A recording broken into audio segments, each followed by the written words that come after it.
Hello everyone, today I play Cymon with the Pandora Directive. Name, sure, as always. Do you wish to play the entertainment level or the game players level?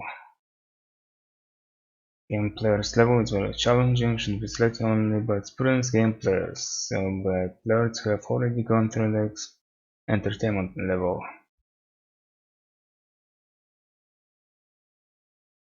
Okay, so I'm gonna play on the entertainment level. This my username easy. Both levels have 3 narrative paths through the story, leading to a total of 7 combined endings. Yep, that's the thing in this game.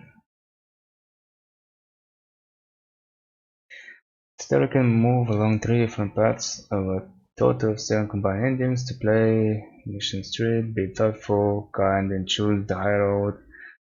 Lombard Street, stay neutral and perhaps a little naive. Boulevard of Broken Dreams, be antagonistic and selfish. A tutorial of how to use the virtual engines available in the help system. Alright, let's go.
nice. Hey, Chago. You know, I'm turning 30 tomorrow. Did you know that? Well, happy birthday. You know, I was just thinking you don't look a day over 25. Liar. I don't know. I've just been feeling very stuck lately. You know, I cannot remember the last time I was surprised by anything. Can you? The last time I was surprised was by you. Well, you know what I mean, I'm just surprised that we're able to stay good friends. I've been thinking about moving. Maybe Phoenix. I've got an old college friend that lives down there, and she says it's nice. I think the change would do me good. What do you think? Yeah, I think you'll love it down there, 'cause there's square dancing and 10-gallon hats and armadillo hunting. And macho yokels with names like Tex. Okay, that's yours. So tell me, what do you think? You think I should go or not? Well, you know, Arizona may seem like a much more exciting place than San Francisco, but it's dangerous down there. At least around here, you got your friends checking out for you. It's dangerous everywhere. I mean, especially here. I mean, did you hear about that co-ed? Someone murdered her in her own bedroom. I didn't hear about that. Who killed her? Well, the newspaper said it might be a serial killer. They gave him some kind of crazy name. I don't know. I can't remember what they called him. Well, doesn't that stuff scare you? I mean, I'm a tough guy, and it scares me.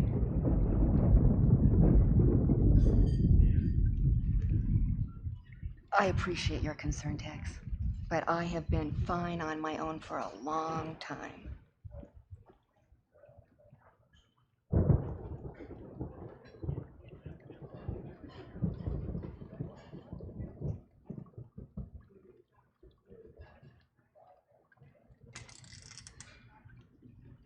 Looks like the rain's letting up.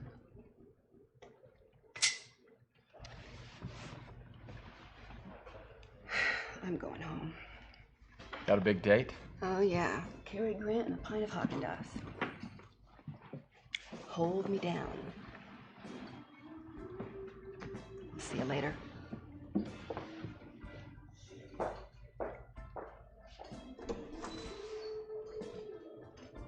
What a schmuck. What? Chelsea was giving you opportunities all evening and you blew every one of them. The son PI you are. Well, you wouldn't know a clue if it walked up and punched you in the face.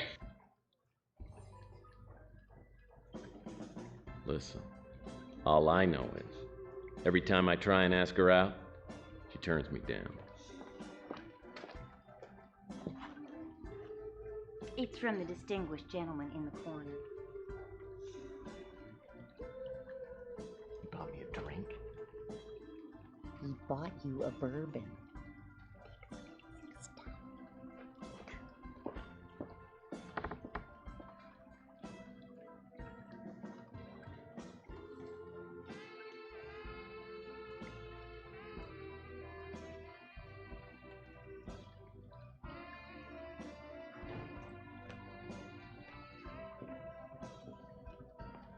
Oh, good evening, good evening.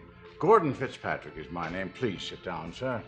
You know, I am not in the habit of eavesdropping, but I do believe I heard someone say that you were a private detective. That's right. I'm a licensed private investigator. Oh, delightful. It's a pleasure indeed to meet you, and your name? Murphy. Tex Murphy. Tex Murphy. Well. This is fine. Now listen, let me ask you this, Mr. Tex Murphy. Have you in your work ever had the occasion to seek for a missing person? Sure. I can do that. Well, then perhaps we could do some business. I think we can work something out. My office is just around the corner, the Ritz Hotel. Why don't we go there?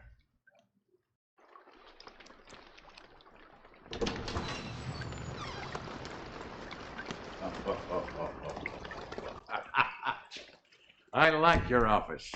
Oh, yes, the ambiance is very authentic. Reminds me of those, those old detective stories that I used to watch when I was a kid. I'm sure that at any moment, Sam Spade is going to come marching through that door, but then who needs Sam Spade when I've got Tex Murphy standing in front of me? Did you always want to be a private eye? As far back as I can remember. Would you have a seat, Mr. Thank you. Yeah? While all the other kids were logged on to Sesame Street Interactive, I was reading Hammett and Chandler. It must be quite an exciting life. Oh, it's got its moments. Don't get me wrong, it's not like the movies. It sure as hell doesn't pay very well. But it suits me. So what can I do for you, Mr. Fitzpatrick? Well, I'm trying to find an old acquaintance of mine, Thomas Malloy, Dr. Thomas Malloy. The last official address for him that I have is the Ritz Hotel. Now, do you happen to know him? Can't say that I do. It's very important that I find him. You know, let me give you a little background. For many years, I was a research scientist and I worked alongside Dr. Malloy. But about 20 years ago, maybe, I guess something like that, our paths diverged and I lost touch with him, and he with me. And then very recently, I saw a photograph of him in a local newspaper. Now, it's a strange thing how time is such a natural equalizer, makes us appreciate the faces from one's past. At any rate, the older gentleman in that photograph is Dr. Malloy. And I contacted the newspaper to find out where the photograph had been taken. It was at the San Francisco Technical University. Well, I hiked right out there, got to the campus, and decided to look the man up and surprise him. Even with that photograph, no one recognized him, no one knew his name. But then I received a strange phone call by a young woman named Sandra. The man I knew as Thomas Malloy, she knew as Tyson Matthews. She seemed quite uncomfortable talking on the vid phone, so I suggested we meet. She never showed up for that appointment. You never heard from her again? You know, it's strange. But this simple, whimsical wish of mine to get together with my old friend has materialized into, I don't know, I feel a sense of impending doom. I fear for the young woman, and I fear for my friend, Dr. Malloy. Sounds interesting. I think I can look into this for you. Thank you. Now, you'll have to refresh my memory. How much is your fee? How does it work? I charge $500 a day. Of course. Plus expenses. Naturally.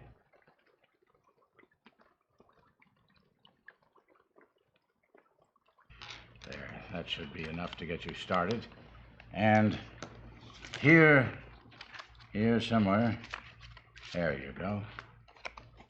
I could be reached at that number. I'll be in touch. I feel we're off to a good start. All right, Mr. Fitzpatrick.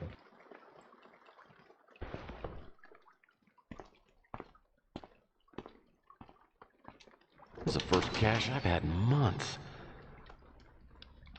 $4,000. I owe Louis $200, and Rook says I owe him $300. But there should be plenty left over. Yes, sir. Things are definitely looking up.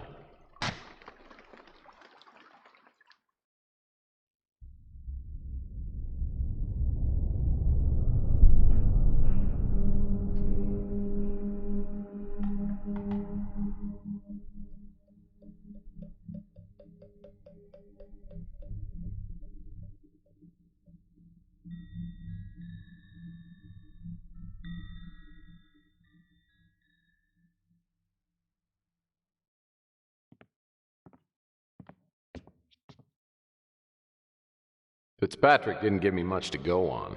Just the newspaper photo of Malloy and the fact that Malloy stayed here at the Ritz. And there's that girl Fitzpatrick referred to, Sandra. Maybe I can track her down. First I need to find out which apartment Malloy was staying in and then get into it. That means I gotta deal with Nilo, my landlord. It's the second week of April, and I'm a little late on my February rent payment.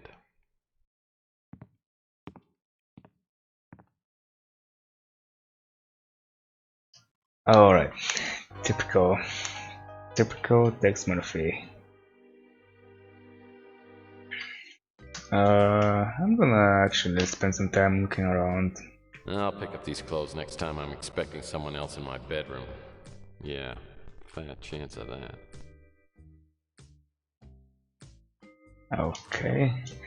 Also, not much to My examine. trusty electronic shop credit card. The only way to go when you're out of cash. So Fitzpatrick's staying at the Savoy. Guess I can call him on my vid phone if I need to talk with him. Okay. And cash. Nice. I thought he gave him a check, but oh I'll well. pick up these clothes next time I'm expecting says someone it's else cash. in my bedroom. Yeah, fat chance of that. My parents found this in the attic and sent it to me. I remember the pastoral days of my early youth, riding on my trusty Mount Striper, chasing bank robbers and horse thieves. And all that came to an end one summer afternoon during an electrical storm. The lightning struck a transformer near our home, creating a tremendous power surge. It was after the accident that my brothers and sisters started calling me Tex. Whenever I asked them, they'd just laugh and wink at each other. I never did find out about that nickname. Okay. Very well. It's my own little attempt at creative horticulture. So what's up with this? Space Girl Doris. With your own form-fitting airsuit and come-hither smile, I still dream of you and a lunar landing. Okay. These are designer lights, as if there were any doubt. Designer lights. The nightstands Seems add a fancy. pleasant symmetry to my bedroom ensemble. It's a small miniature camel. This is some sort of cool thing. I'm currently reading the Maltese fruitcake. The family's been passing it around for years. I think that's a ceramic dog. I won this athletic supporter trophy in high school. I was the best third-string punter in the state. Amazingly, I made this horse out of a single coat hanger.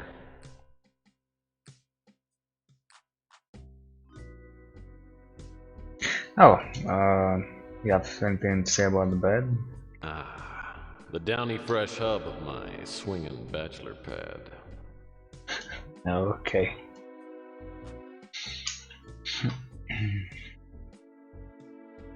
Amazingly enough, this space-age cabinet came folded into a packet the size of a Triscuit. I'll pick up these clothes next time I'm expecting someone else in my bedroom. Very well.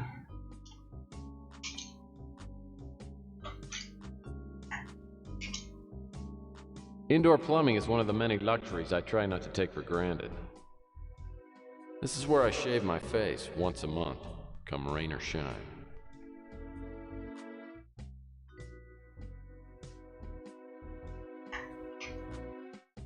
This is the certificate and a copy of the check the Mutant League gave me after my last case. I used the cash to expand my office, buy some furniture, and pay off my debts. That left me with $4.12. Yikes. Soap on a rope. Grandpa Murphy buys this for all the grandkids every Christmas.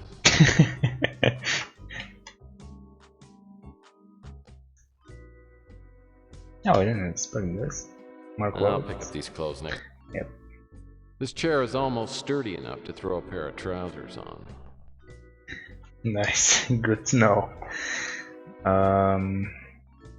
Anything here in this corner? What the heck is that? The guy who sold me this hormonotron said it would make women obsolete in my life, but I can't get it to work.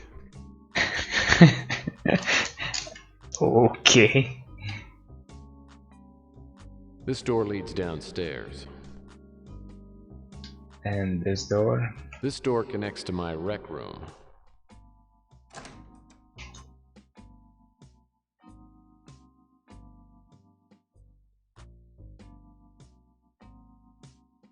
Oh, there's so much stuff here. This photo was taken at the last family reunion I attended. Has it really been 18 years?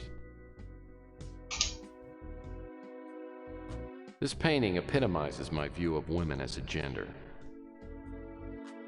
No matter how many lights I have in a room, there's always space for another lamp.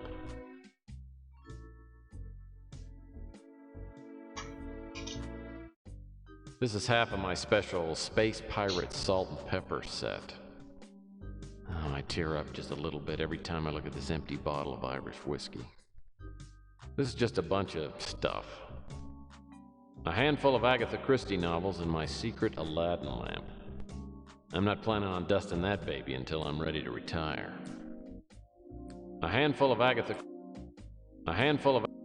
This is just a bunch of stuff.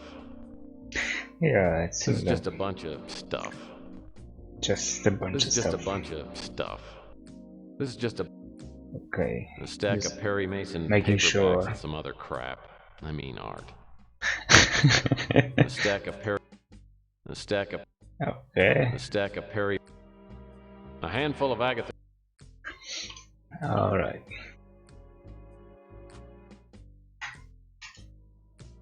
I call this painting Bleak Landscape. It's another beautiful night in the city I love.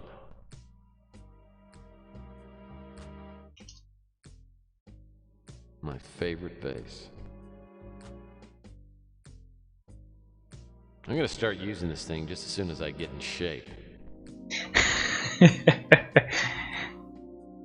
This barbell would provide a great workout if it weren't so darn heavy. This chair just didn't make the cut when I refurbished my office. Most of these computer components were purchased at a yard sale. The only one I've been able to get running is the little laptop on the shelf in front of the chair. That's the only computer in the office that works.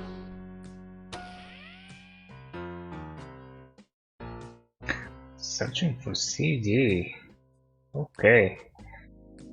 Good to know, I guess. Hopefully I will Most of remember these that. computer components were purchased at a yard sale. The only Okay, well, I heard that. Most of these So, nothing interesting back here.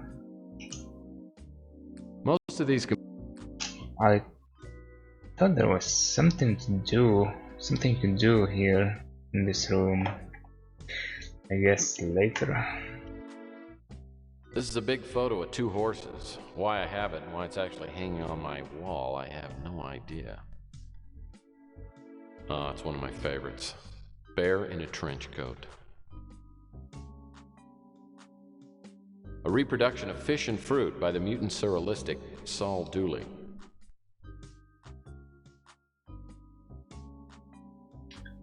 I guess these are important. Most of these computer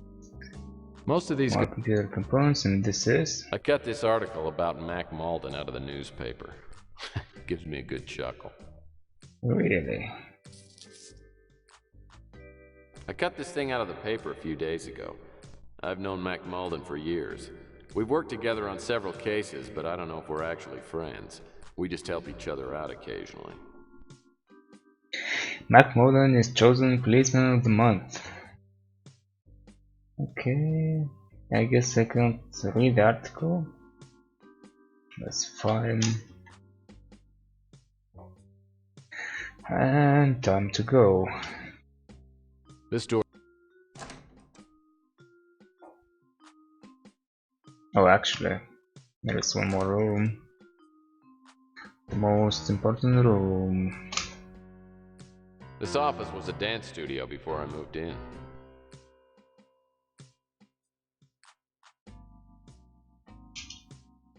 This is the only pot I allow in my office. Ah ha ha ha. Nice one. This is a breathtaking view of Saturn from the imaginary planet Alpha 19. Okay. Nothing kills these plants, and I ought to know. Poor This plants. painting always reminds me of something. I'm not sure what. I got this from my grandpa, Audie Murphy. It was signed by Richie Havens. Grandpa said he was the original singing detective. I haven't played my phonograph since it destroyed the A-side on my Bill Shatner Sings the Blues LP.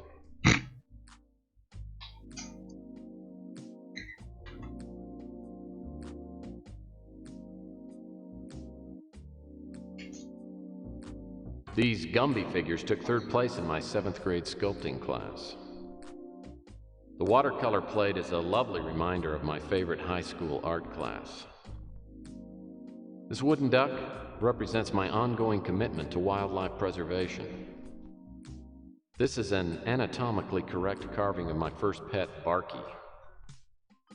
This little gem cost me 120 Llama cigarette coupons, but I think it's well worth it. A collection of my favorite poetry books. Someday, I'm gonna read every single one of them.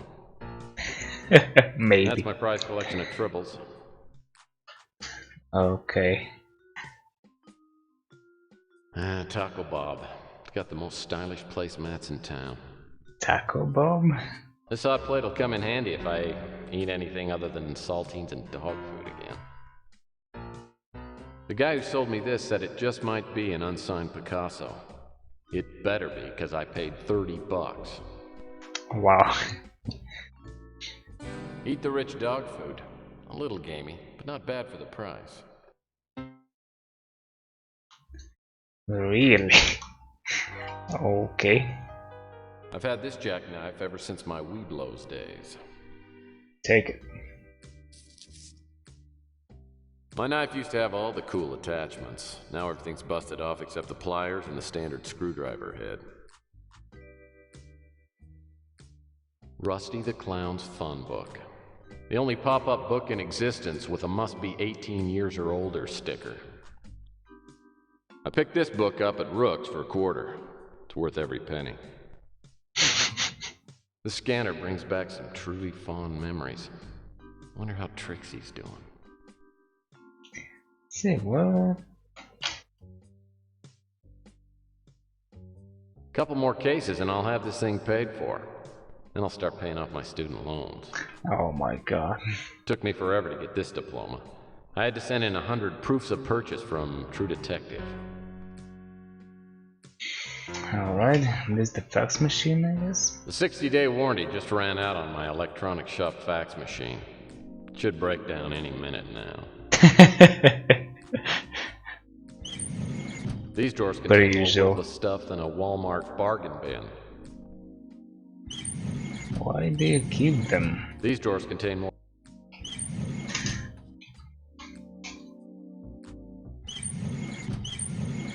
Okay. Oh, this is gonna be good. I borrowed this magazine on my last trip to the dentist. I've always been crazy for the Miracle Nails model. Ritual Virility is a guide to scoring with women. Step number 1, get rich. And my trusty lamp. One of these days, I'm gonna realize my dream of opening a spelunking shop in the Utah desert. A spelunking shop. Guilty as heck. Okay. The gripping saga of Lance Knight, the soft-boiled PI. Between my wedding ring and this picture of my ex-wife Sylvia, I will never, ever forget that women are alien creatures capable of great destruction. Funny thing he said that in this game. That's a New York Times bestseller, Men Are Imbeciles, Women Are Erratic. My mom sent this to help me with my love life. I've read the first chapter and I think the author's a hermaphrodite.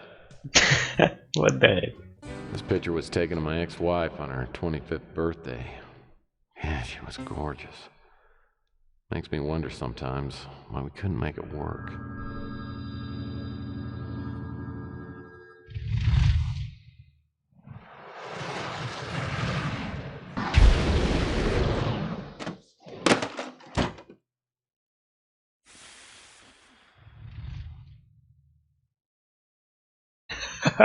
So good. Alright. Yeah, another bill from the electronics shop. I can't believe Yikes. they expect me to pay for the junk they sell. Another bill?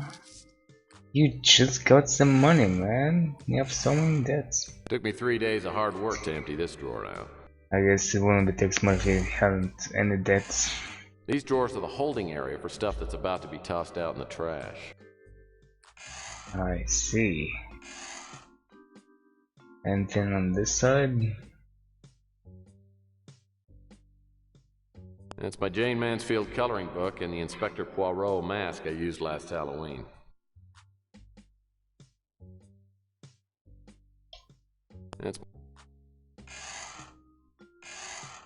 It's taken me years to fill up these drawers. Another can of Eat the Rich dog food. Well, at least I'll never starve. Okay.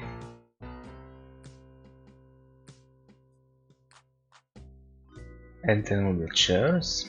With all that these chairs have gone through, I feel like I could write a testimonial to the makers of Scotchgard.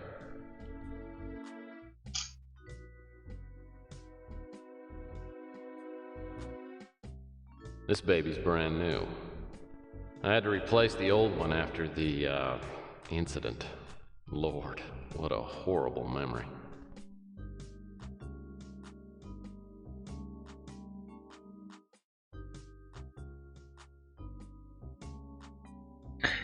Okay, and here we have more undying flowers or plants of some sort.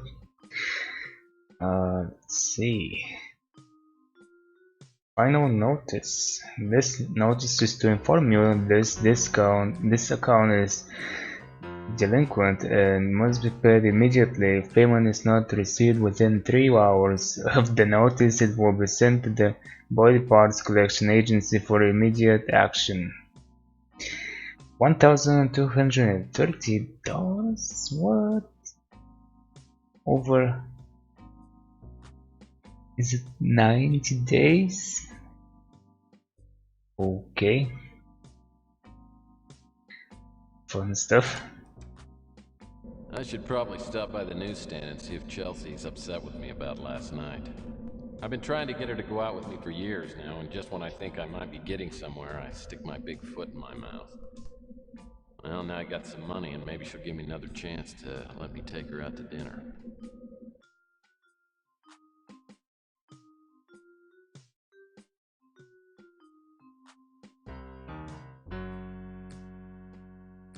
Hi, Tex.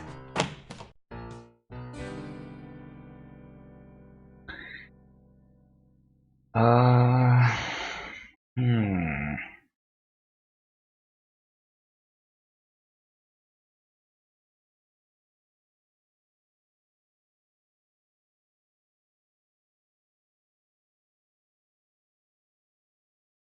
Yeah, but this would be a good line. Then I'm gonna have no idea what he would say. No one ever does. I think I'm gonna go with this though.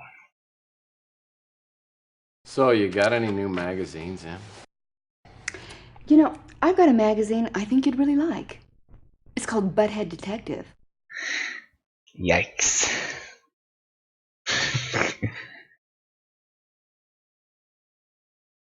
Come on, Chelsea, I'm just trying to lighten your mood a little. There are worse things than turning 30. Well, maybe it wasn't hard for you to turn 30. Or maybe it was so long ago you can't remember. Oof, that hurt.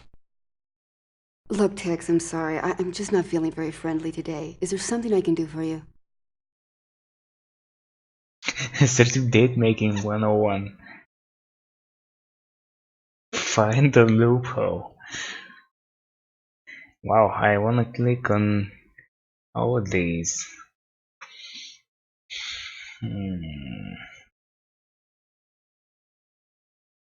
Let's see. Listen, Chelsea, I know you say you never go out with customers. But since I never bought anything from you, officially I'm not a customer. And I'd really like to take you out to dinner tonight. What, like a date? That was a nice one. Play down the date aspect.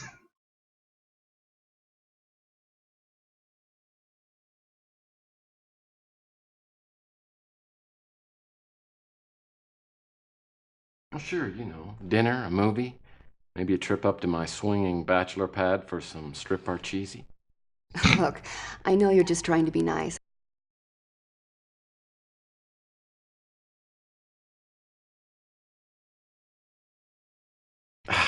No, it'd be more like two friends having a great meal and maybe some stimulating conversation. I guess that'd be okay. I mean, yeah, that'd be all right. You know, Tex, I haven't really been myself lately, and I really appreciate you looking out for me.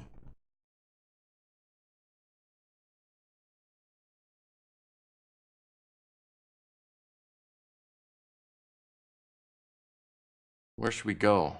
How about Burger Barn? They got great atmosphere at half the price. I've got a better idea. Why don't you let me make you dinner at my place? It's cheaper than going out. And besides, I have something I'd like to talk to you about. Let's say 8 o'clock? Well, you talked me into it, Miss Pando. Oh, I feel so spoiled. By the way, what should I bring, red or white? You better bring both. Finally. After years of relentless pursuit, Chelsea's inviting me over to her apartment for dinner.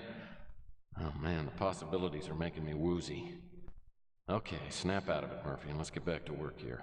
Maybe I should head over to the Ritz and see if Nilo's at the front desk. I'm sure he'll be happy to see me. You don't say.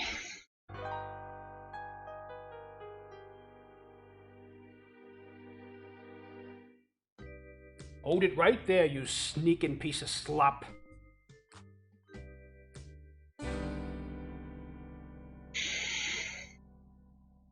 Calm down, Nilo. I'm not going anywhere.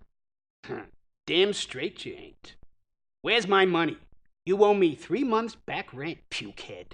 Come strolling in here like some kind of sunbeam from heaven.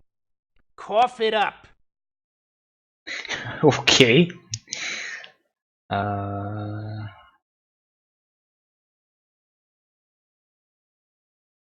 Wait.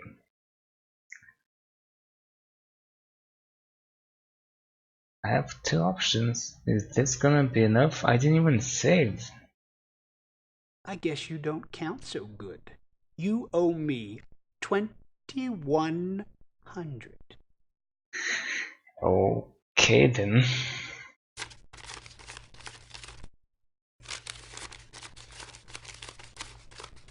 Ah, that's more like it.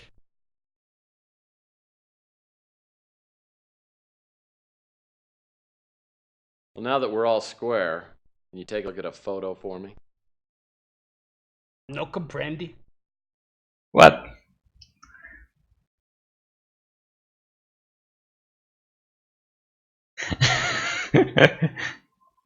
Hey, I had no idea you were bilingual, El Nino. No one ever talks to me like that. Get the hell out of here, sicko. Oops. I guess that wasn't the right thing to say. Well, he said he owed only 200, was it? And I owed 300. And if I'm gonna pay this guy some more, I don't know. I need to pay this bill as well. What the heck?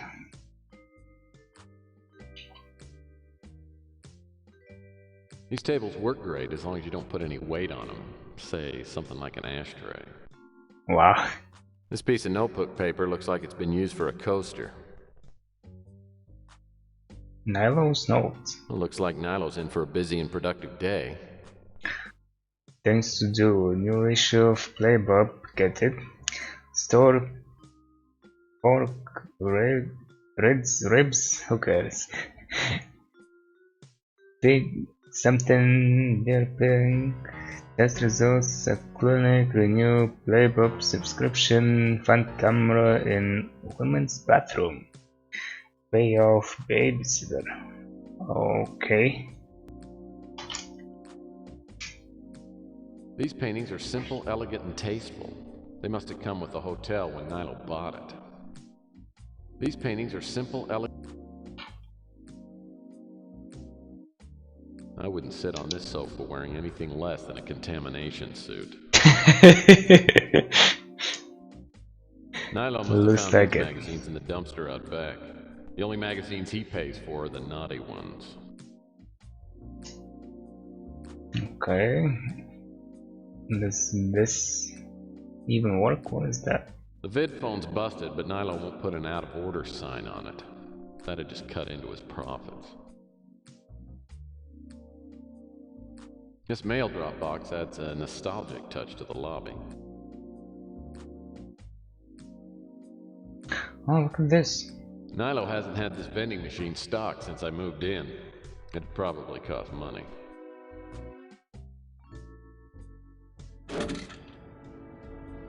Only one thing left, and it's for me. Sheesh. This sandwich is about as fresh as Nilo's undershirt.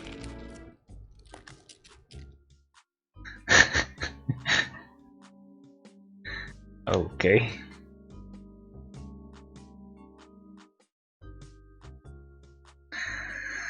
I remember now, there was some weird management of money in this game. Well, maybe not weird, but there was something to some extent, so I'm gonna save and talk to him again. What now, Pinhead? Now maybe you can answer a few questions for me. No comprende? I said I can use your help. I heard what you said. It's just my meter ran out. Of course, you see no. What?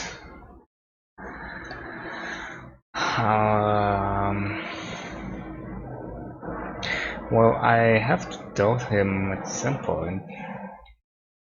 I thought this was somehow somewhat incriminating. So Looks like Nilo's in for a busy and productive day. maybe this will make him talk, but I guess not. Nilo says he buys these girly magazines for the articles. Unfortunately, he's usually reading them upside down. This is where most of the residents come to get their mail. I have mine delivered right to my office so Nilo doesn't get a chance to spill on it.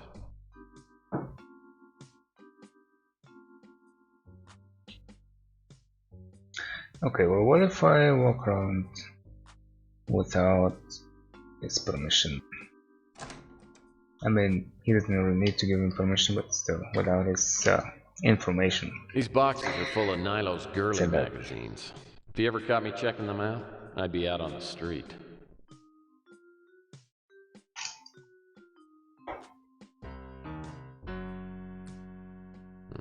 The blinds are covered with about a quarter-inch of dust. Wow. Okay. Nilo says there's a naked woman hidden somewhere in this painting. But I think Nilo could find a naked woman hidden somewhere on a nickel. Oh, No wonder Nilo hung a painting over this fire alarm. Looks like it's been permanently disconnected. Okay. Maybe something I need to interact with later on. I don't make a policy of getting to know my neighbors. The Ritz is the kind of place where people stay when they don't want to be found. I see. Oh, what's this? That must be the outline of the last tenant who tried to skip out on his rent. Wow, didn't know it was getting that dark. I don't make a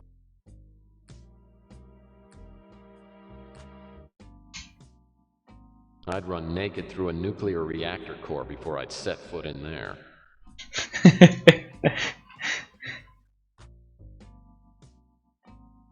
A gentleman of the old school like myself would never enter the forbidden zone. Ah, I see. But his note said... whatever. Let's see, what's upstairs? Yeah, look at this. The man in this painting looks vaguely like Nilo with a beard. This probably represents one of his twisted little fantasies. The plant looks real, but it's actually part of the table. Low maintenance. Naturally. Oh, is the table movable? Okay. And this leads to my place.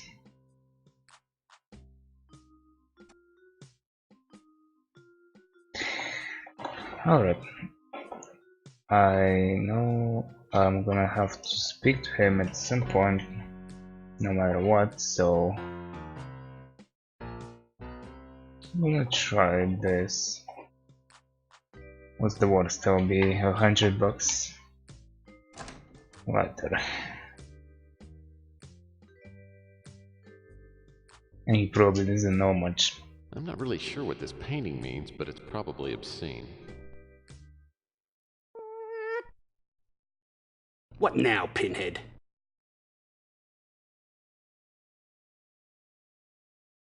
Look, Nilo, I'm working on a case. If you help me solve it, maybe I'll have money to pay rent next month. No comprendi?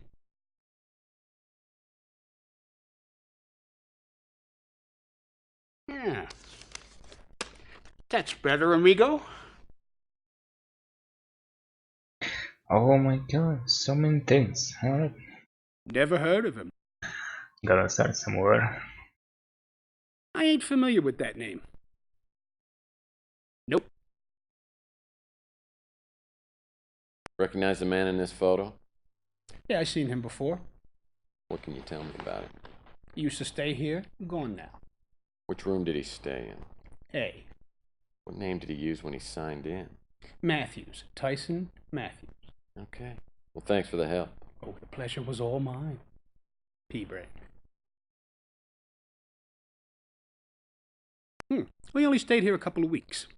Paid up front for 2 months. But he's too late to get a refund. What are you asking about me for? Want to ask me out on a date? Never heard of him. Ah, nicest guy on the street. Me and him, we talk the same language. I'd like to wipe the smile off that fat guy's face, but he ain't a bad cook. I got a few things I'd like to teach that Chelsea, if you know what I mean. Look, as long as you pay the rent, I don't care if you're the Queen of freaking England. Okay. Apartment A is through the door by Nilo's desk and up the stairs. Nilo's had a hard time keeping tenants, so Malloy was probably the last person to stay in the room. Hopefully I'll find a lead once I get inside. Yeah, now question is, how do you get inside?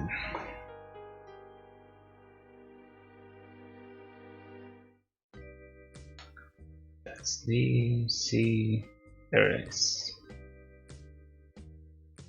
So, this is where Malloy stayed. The beginning of the trail. It's all locked up. What a scumbag. Nilo knew I couldn't get into the apartment without the code. Now he'll probably want to charge me a few $100 for it. At this rate, I'm gonna be broke again in a hurry. Oh man.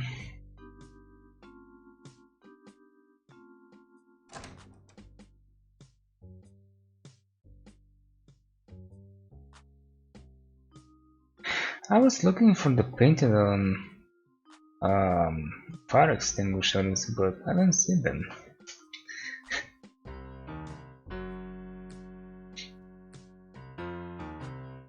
What do you want? I'm busy here.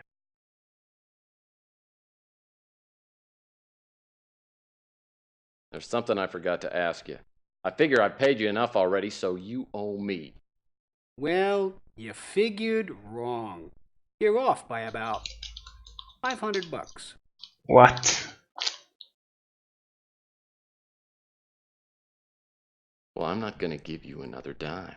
You give me the information or I'll turn that mug of yours into taco meat. Okay. On account of my good mood, I won't charge you. Oh, that worked. Besides, I can't fit any more of your money in my pocket. Wow. Okay. Code. Nyla looks around like he's about to sell some government secret and then lets me take a peek in his special notebook. The code is 4827. Alright. Oh, W, A, D have different directions of view and interesting.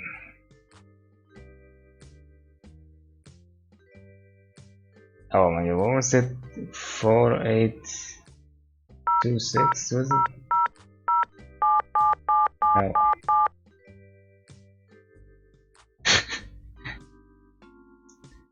And it's probably not written anywhere.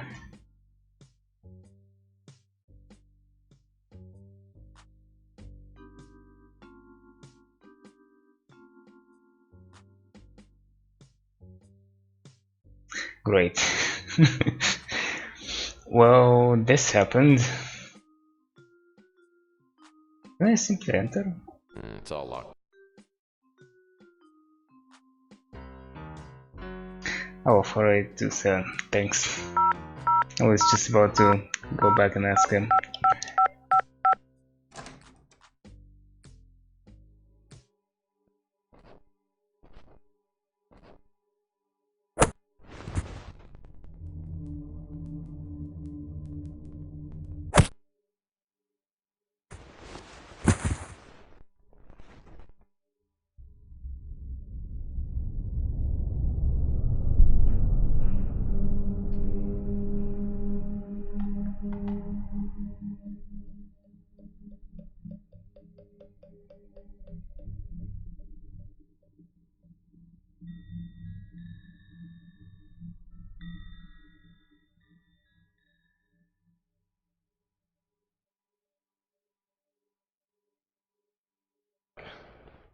My head feels like it's full of molasses. Yeah, another swell case for San Francisco's favorite punching bag. I suppose the fact that someone knocked me out must mean I'm on the right track.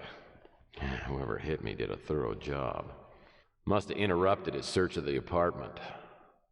Maybe that means he overlooked something. Okay, well that was fast. I didn't even talk to everybody. Do I still have my money? Yes, I do. Nice. A few plastic plates and cheap silverware. Malloy must have taken the good china with him. An old rusty hot plate. The luxury of hotel living.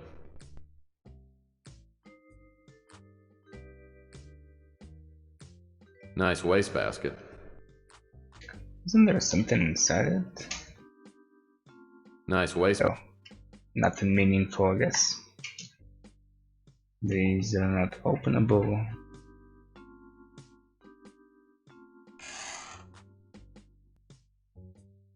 Yeah, looks like a business card. Envelope. Nothing to find here.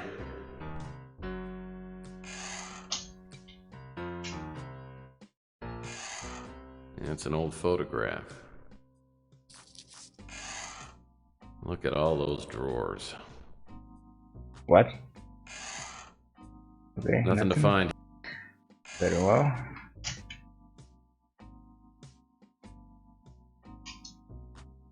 I shudder to think about Yep. all the butts that have sat in that cushion through the ages. Thought it was movable. Damn, no spare change under here. Okay, that's already so much stuff. That guy missed a lot of things. The label on the box says it was shipped from Mexico.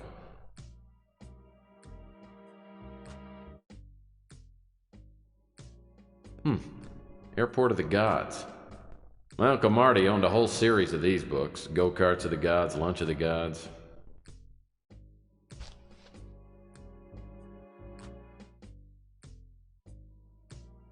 These boxes are empty. Wonder what they're doing here. No play, bub. I never look at these personally, but I do remember this one. was the Amazon Woman edition featuring 37 pages of full-color pictures.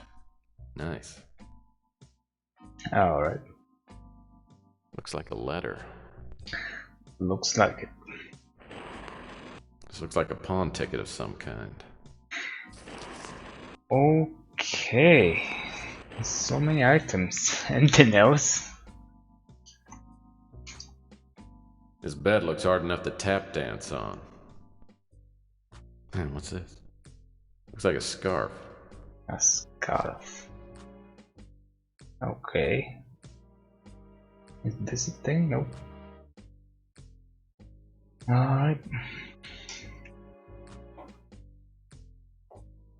Anything here maybe? Probably not.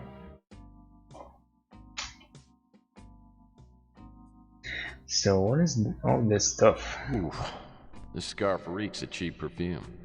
I guess Malloy must have had a lady friend in for a visit.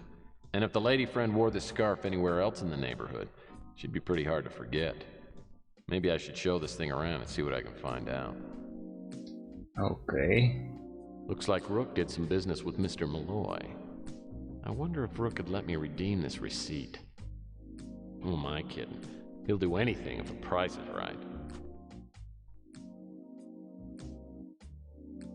I wonder who this David Wright is. And more importantly, if Malloy's been to his cabin in Oregon. January 28th, 2043. Dear Thomas, I was glad to receive your letter after all these years. It sounds as though your work is progressing well, and I look forward to having a few of our all-night discussions just like in the old days. You're certainly welcome to stay at my cabin as long as you'd like.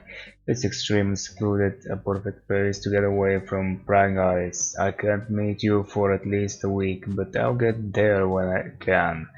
In the meantime, there is a key to the door under the brick by the front steps. I've come across an item I think you'll find quite interesting. I look forward to working out an exchange of information. The cabin is located exactly 8.4 miles south-southwest from a small town in Oregon called Cymon. You'll probably need to find a good map. It will be good to see you again. Okay. I loved this book when I was a kid. Aliens, spaceships, mysterious structures. Then I grew up and realized it was all a load of crap. Alright. Looks like Malloy made a special llama pal back in his younger days.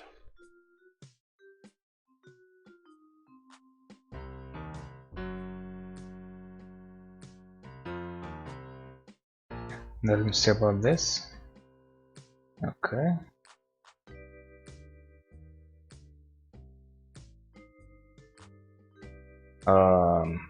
Open it maybe? Whoever wrote this has worse penmanship than I do. Either that or it's written in some weird language. Okay. This warehouse is just down the street from the Ritz. And I think that's about it.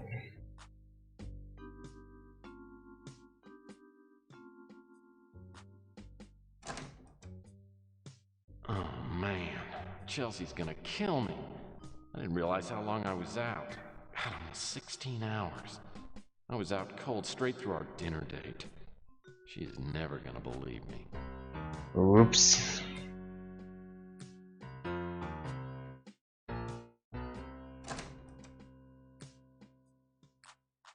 Is Nalo here? Como esta, P-Brain? Must be nice now you don't need to sneak in through the back. So, what do you want? Oh, I can ask him about this. Nope, not really. Scarf? I'm getting tired of you asking about things I ain't never heard of.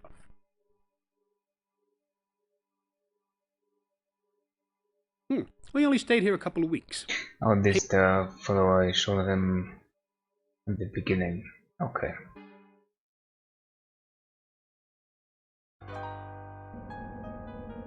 Is she here? She's not. Oh, might as well run around and speak to everybody. The Brew and Stew, Louie's Diner, is more of a home to me than my place at the Ritz. Louie's probably my best friend if I have one. He's always making sure I get enough to eat, and he runs me tabs for months at a time. My current debt is up to $200. But with the smell of fresh coffee and Louie's special home cooking, the Brew and Stew always has the welcome sign turned on. Life! I noticed you talking to that older gentleman last night. I bet Rook $20 that he hired you to do some work for him.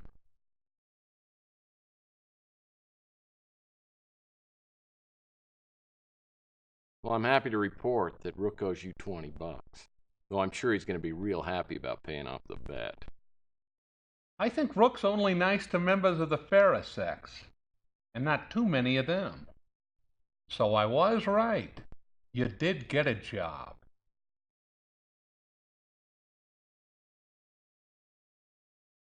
My client's looking for a friend of his. He's not having too much luck finding him.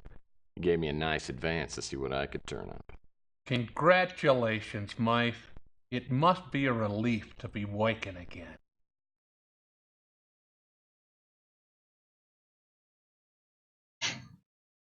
Well, it's good to have something in my wallet besides a list of IOUs. I'm actually thinking of spending some of my advance on Chelsea, if she's still talking to me. Chelsea's like a souffle, Mike. Treat her real gentle, and don't hurry things too much. She's pretty soft inside.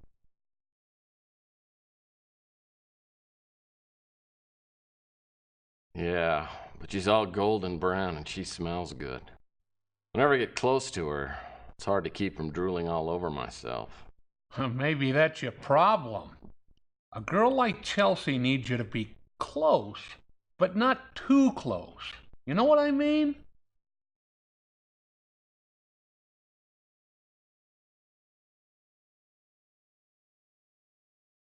No. You can explain it to me some other time, because right now I need to run a few things by you. So I guess I'm not repaying my debt to him. Not yet, anyway. Sorry, Mike. Haven't heard of him. Oh, yeah. I remember this scarf. And the perfume on it. Young, blonde gal. Came in here a while ago. She was real pretty, though a little heavy on the makeup. I think she said her name was Emily. I don't know anything else about her. I saw Malden a couple weeks ago when the cops came by to clean out Rusty's place. He hasn't changed much, except around the waistline. I'm pretty sure I've never heard that name. This is the guy that was with that young blonde girl who was wearing the nice-smelling scarf. Sorry, Mike. Haven't heard of him. I don't like to talk bad about people, so I got nothing to say about Nilo. I just saw him talking to you. That's about it. Rook's just an ordinary son of a gun, but believe it or not, he's pretty soft underneath. What are you asking about me for? I ain't nothing special. Chelsea's the sweetest girl I've ever met. There's nothing I'd like more than to see you two together. You're okay in my book, Mike, no matter what anyone else says. Oh, okay.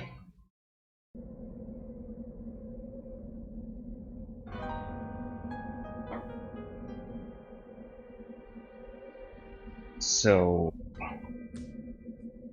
this place is no more, I The guess? slice of heaven's been vacant for months. During one of my previous cases, I did a job for the former owner, Francesca Lucido. Helped her get a divorce from her dirtbag husband, and she took him to the cleaners. Last I heard, she was dating some young stud named Julio and renting a condo in Miami Beach. I see, so we won't be seeing much of her. Oh, really? Oh yeah, I remember there was some sort of a back alley thingy. Nothing here on the ground.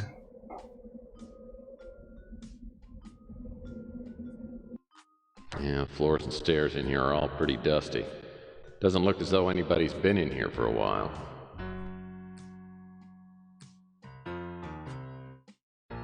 Oh, can move. What is this?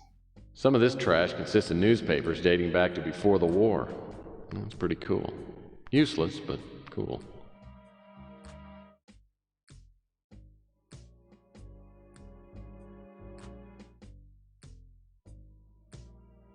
The boxes are all covered with dust.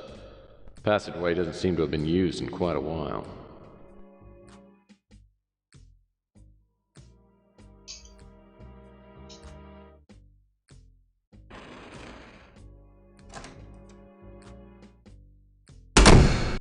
Whoa, that sound. Okay. Open? Nothing interesting here. Very well.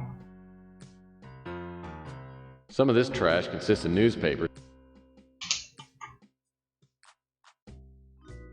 Anything else here?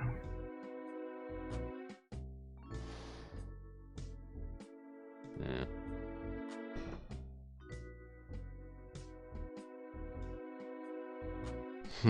It's a bottle of something. Yummy. 25-year-old scotch.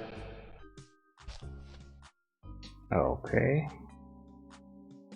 I can't close that.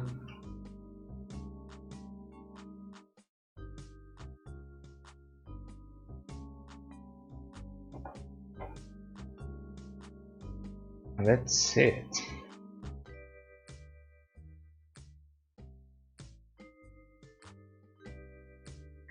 Durable scotch. I'll probably have to use it somewhere. Something. This leads to. I see. Yeah, it looks like trash to me. Of course, one man's trash is another man's treasure. What about this? Something's going on behind that window. Something I don't want to know about. Okay. Wait, didn't he say this door was painted on last time? I mean, the previous Sure game? looks like this door's painted on. Okay. Very well. Ah, Clint's old studio apartment. I wonder if it's for rent. Really?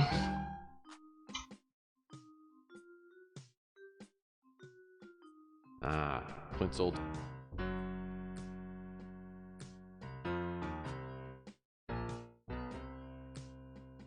It's a manhole cover. A sewer line must run under the alley. A manhole cover. Okay. A billboard for Llama cigarettes featuring llama claws. Can't believe how much money these big corporations waste on stupid advertising. Man, I could sure use a smoke. Llama claws. Nice. I used to play basketball 2 or 3 times a day when I was younger. Now, after I watch Jeopardy, I need a nap.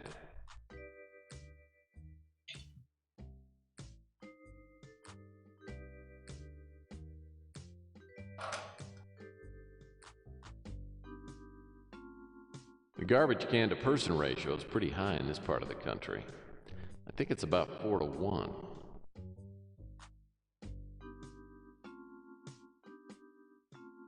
Was there something with this pipe? Louis uses a rain gutter just like this one whenever he brews a pot of his special Armageddon blend. Alright.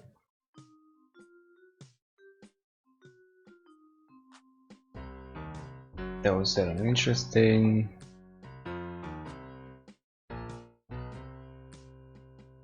garbage can to person ratio is pretty high.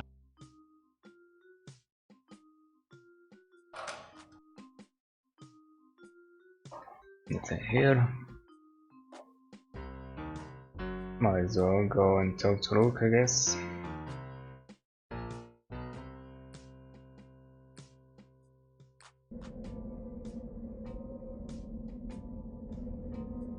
Rook's been running his pawn shop since sometime before the Eisenhower administration.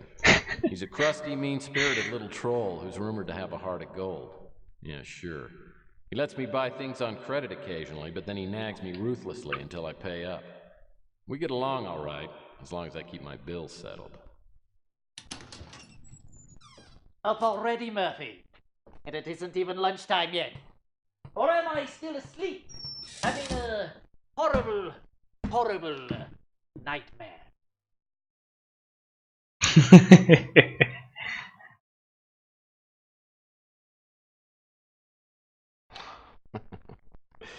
Here you go, Shorty. I told you I'd pay you back as soon as I got a case, didn't I?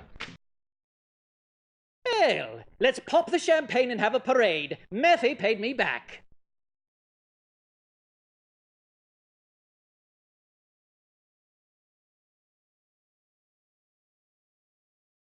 I'd love to drink some bubbly with you, Rook, but I'm pretty busy with the case. That's another reason why I stopped by. Ordinarily, Murphy, I'd tell you what to do with your irritating questions. But after all, you did pay me back. I suppose I can spare you a few moments.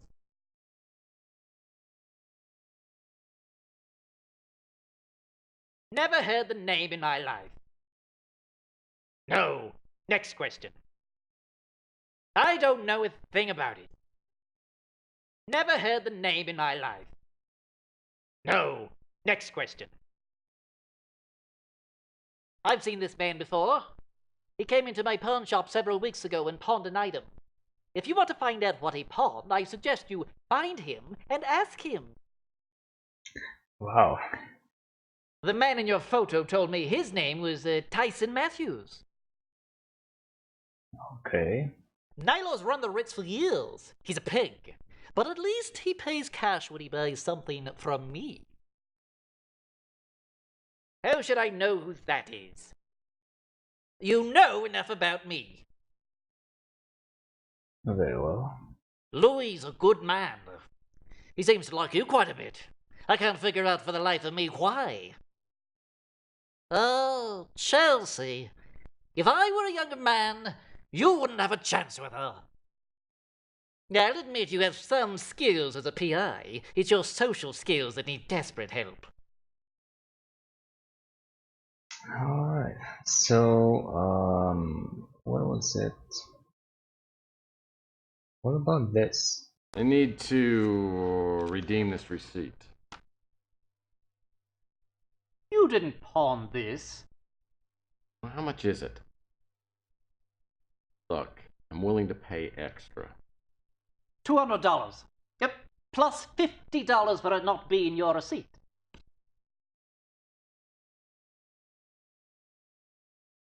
So I don't have enough option.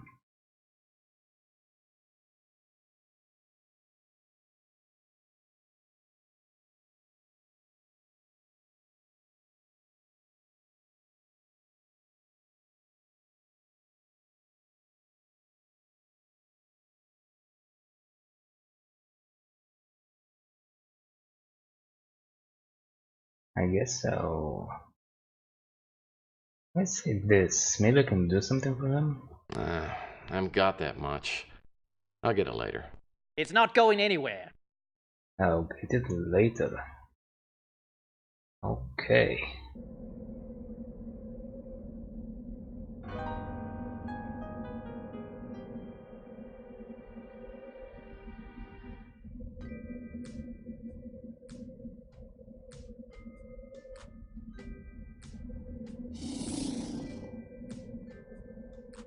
The electronics shop opened last year, and I got to know the previous owner, Ham Underwood. I got an electronics shop credit card under somewhat shady circumstances, and I ran up a good-sized bill during my last case. I hear there's a new owner now, some guy named Zach Williams.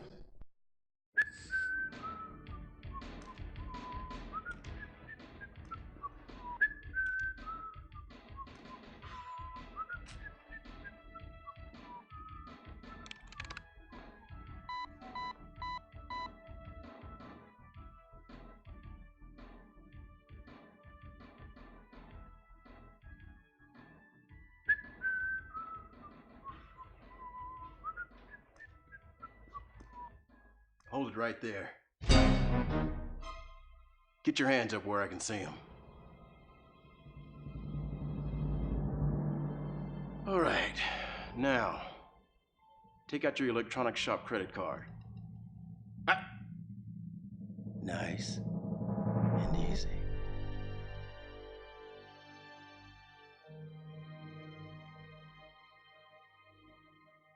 So you're Murphy. I just got your photo from the credit department. We were wondering when you'd show up here again. I got orders about you. Straight from corporate headquarters. Sorry I gotta do this. But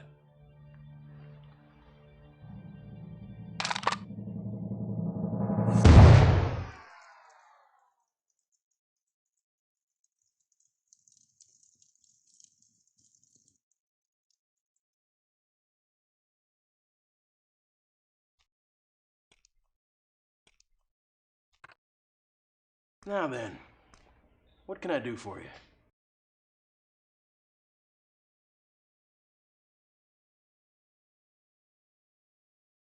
Well, I guess this means my credit's shot.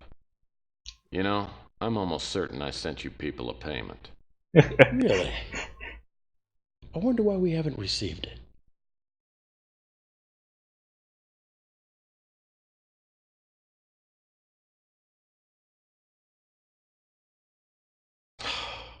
It's my accountant.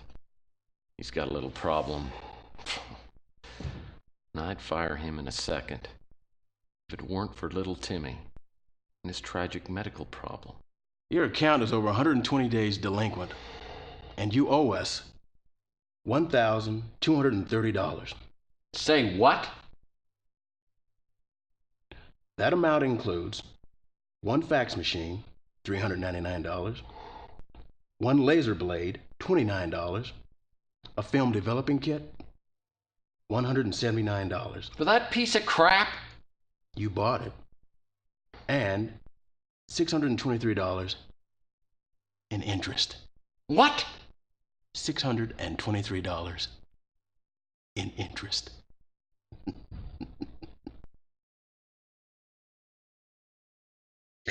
Okay, well, this is interesting now.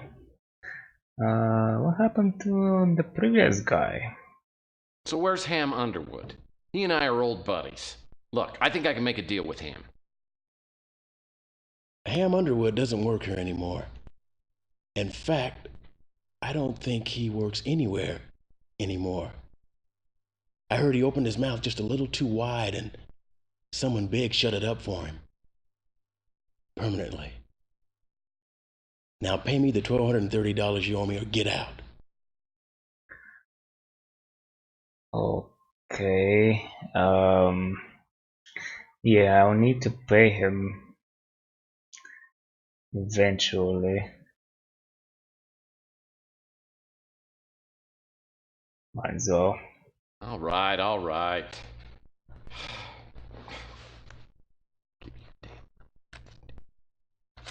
Here's your money. Now when do I get my new credit card? You don't. From now on, it's cash only. If you see something you like, ask me about it, and I'll give you a price.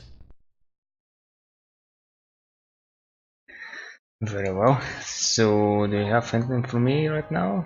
No?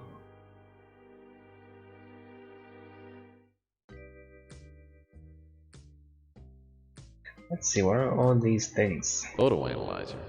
Most of the photos I've seen don't require much psychiatric help. I think I needed that at some point. Now there's utility. A radio that doubles as a boat propeller. I just don't remember how I was supposed to get more money. These joysticks never seem to provide the satisfaction they promise. That sucker reminds me of the bill collector that dropped by my office a month ago.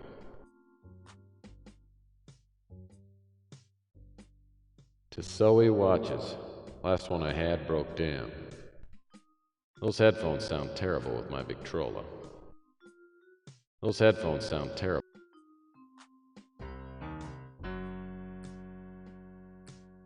This computer has way too many keys. I used to have a battery pack like this for my Robco toys. Oh, what is this? Taser. I had one of those once, but I kept zapping myself. Okay. That is one old camera. I don't think they even make film for these anymore. The Robco Combuster. Now that's interesting. Well, they sure got a great selection of gadgets, gizmos, and thingies. Memo pad. Jeez. Are they still trying to sell these things?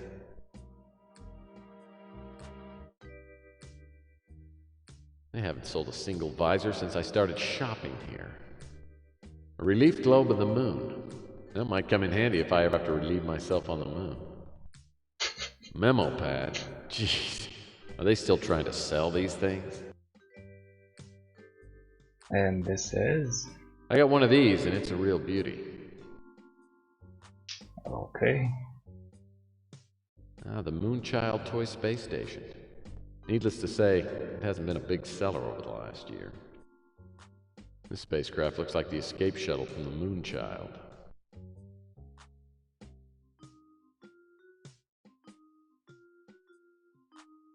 I'm not interested in Geigers. Little buggers eat till they explode. Apparently. I'm not interested in Geigers. Alright, so can I maybe ask him some questions? I'm here to answer questions about the merchandise, and that's all. If you see something you're interested in, ask me about it, and I'll give you a price. Then if you want to buy it, you give me the cash, and you take it with you. Got it? Good. Buy. Oh, okay. Our vid phone prices are very competitive. $399, not including installation. The Toppa Globe runs for $479. The visors don't work, so we're selling them cheap. $10 each. The Canon Hyper Zoom is our most popular model of camera. $759. Those are tasers. They're a joy buzzer for the 21st century. Kids love them. $33 a piece.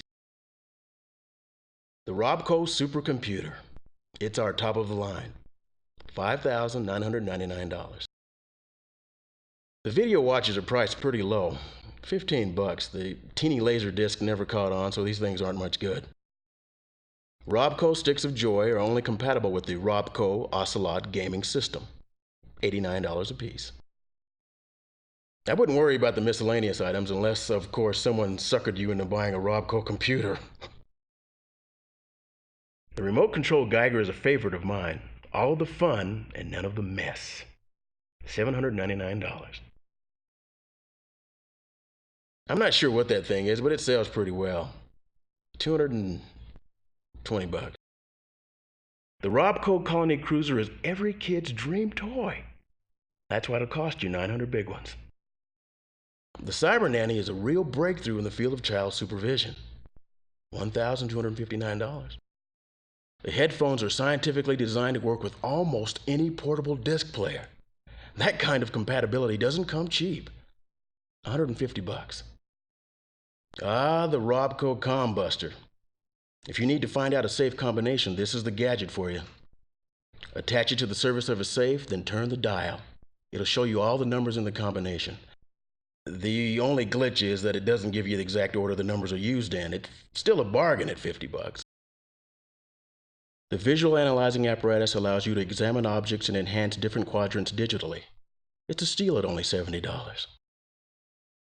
The Robco battery pack is specially designed to be used with certain Robco products, such as the Alien Abductor, which I happen to be out of at the moment. It's $20 for the battery pack. Alright, that's it for now. I'll be definitely back.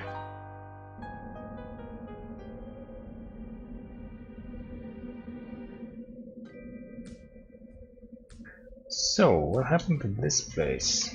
Rusty's front door is sealed off with a cop lock. There's no way I can get in without unlocking it. Well, unlock it. I don't see a doormat this time around. Do I have anything? It doesn't seem like it.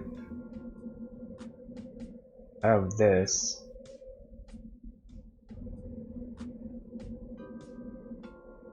And not much money left.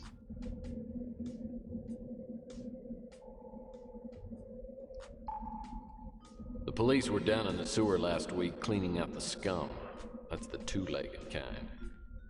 Apparently some drug dealers were doing business in the tunnels below the street.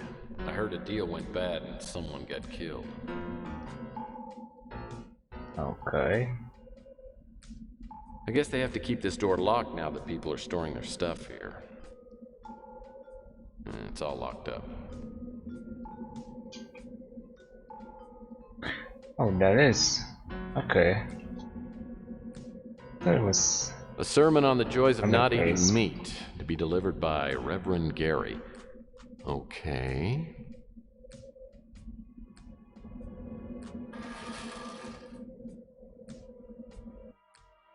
Reverend Gary? And he proclaimed in a mighty voice, "Woe be unto ye, eaters of flesh! Cursed are those who partake of the sausage patties and links and sizzling." Man, I haven't seen this much trash since the Murphy family swap meet. Ye ingesters of honey-baked ham and all other manner of breakfast.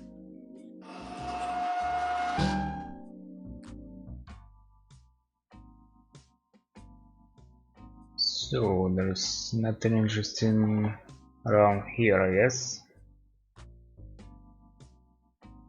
Oh, hi there.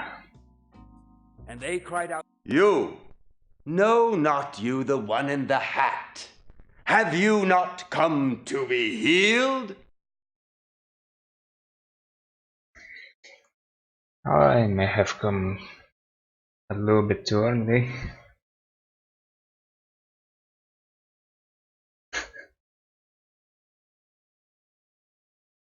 No. Actually, I was wondering if you knew where I could get some nice prime rib. Blasphemer! Know you not the effects of the vile grub that rots within your digestive tract?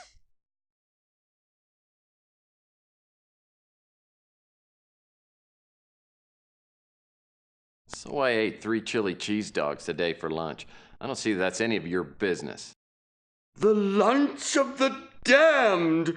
Those who worship at the altar of beef, veal, and poultry shall reap the vengeance of atherosclerosis.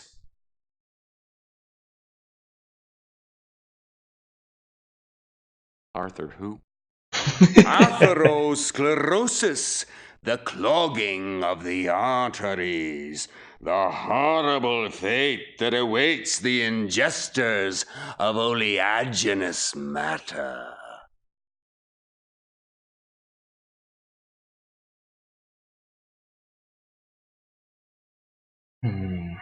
I hope I don't screw myself here. Well, to tell you the truth, meat's not really much of a problem for me. I can't afford it. Bar tabs take up most of my cash. Ah, then you too are an imbiber of the blessed potations. Which do you prefer, rum or vodka? Why not both? Yep. Hey, I don't care what it is as long as it's got one of those little umbrellas in it. I, myself, prefer a nice single malt scotch. Ah, you don't say. I'll tell you what. If I bring you a bottle of single malt scotch, will you answer some questions? For a bottle of single malt, I will not only answer your questions, I will bless your family for 3 generations. For now, I must return to my preaching. Sounds like a bottle of good scotch might loosen up Crazy Gary's tongue. I heard that Sal Lucido, the former owner of the Slice of Heaven pizza parlor, Kept a first-rate stash of illegally imported booze somewhere on the street. Ah, so that's how you find out about that stuff. Okay, well, I already have it. I happen to be in the middle of a very important sermon. Excuse me? Yeah? There's nobody here. That's where you're wrong, my friend. Now begone with you. Alright. And I'm back. I happen to be in the... Well, I brought you an offering. How may I assist you, O venerable giver of the precious potation?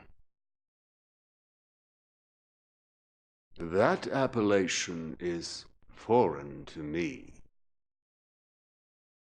I have been summoned by a greater power to preach against the forces of red meat and its kin. It is my calling in life, and I fear no man.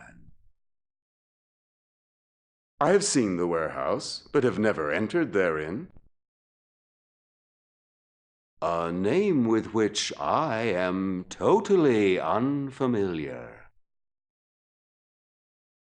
No. I saw this man but once, strolling along the thoroughfare.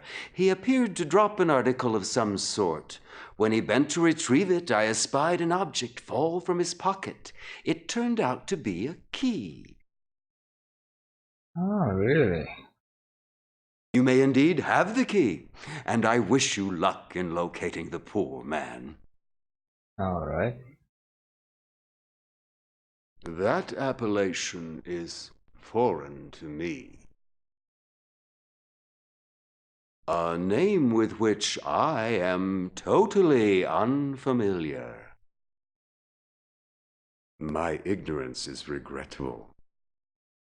The cretin is a veritable slaughterhouse. If he approaches to within eyesight, I fairly retch from the foul odor.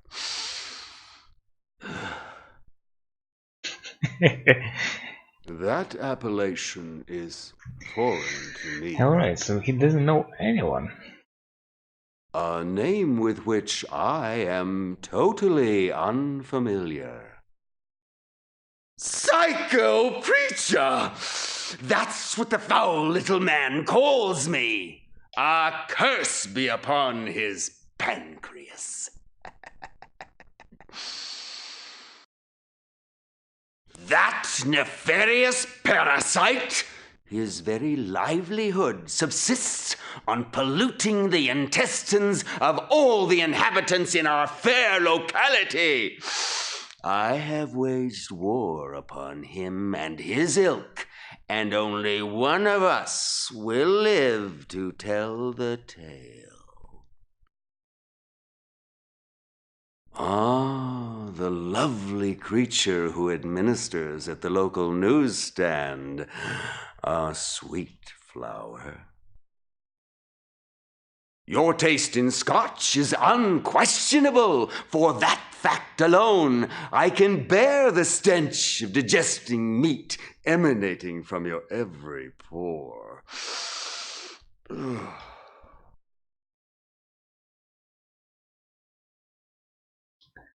Alright, so anything else I can find here? Nope.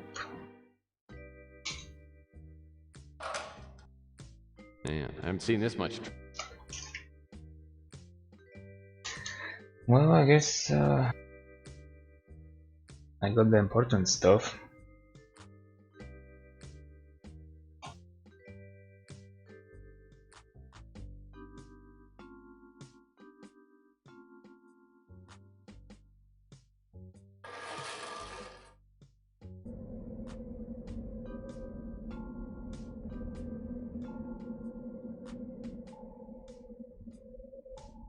Well, that won't work. What?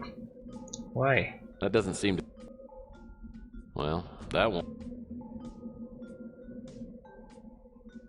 This warehouse is just down the street from the Ritz. Oh, just gives me the location. I thought there was some sort of key card thingy here. Never mind. This place has been locked up for months. Really? Where is Hargo? The Golden Gate Hotel was shut down a couple of months ago. Turns out it's a big fire trap. I hear the owners are planning on gutting it and then fixing it up. I see. Well, there's erroneous. I guess this letter didn't quite make it into the mailbox. No, I guess not. Uh-oh. Moral dilemma. To mail or not to mail? That is the question. Well...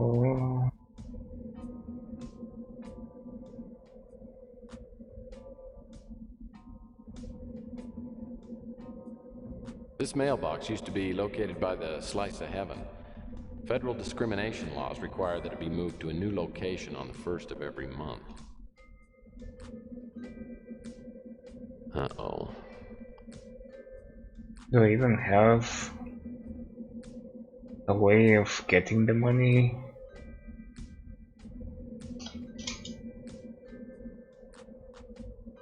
I guess maybe adds it to my already collected pile. A sermon on the joys of not eating meat, to be delivered by Reverend Gary. Okay.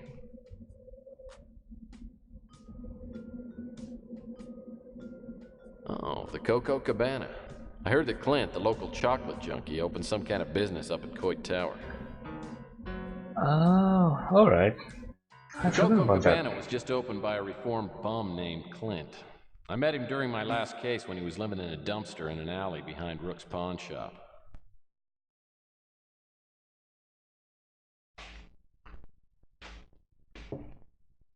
Yeah.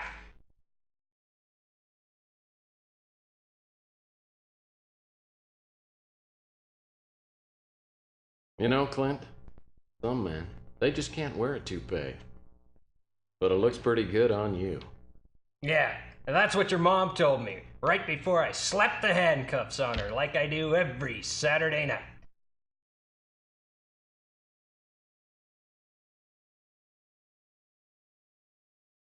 Insult my mother again, and you'll have to gargle with shampoo to get your new, hairdo clean.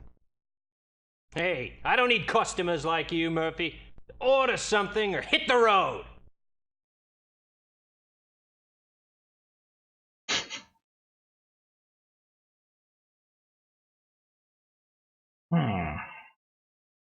Well, I suppose told him, I think. You know, I heard that eating excessive amounts of chocolates can result in hallucinations. Yeah, and at the moment I'm having a vision of a PI being bludgeoned to death with a blender.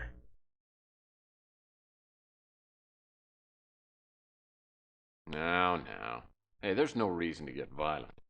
Actually, I just came by to ask you a couple of questions. Well, alright, but make it quick.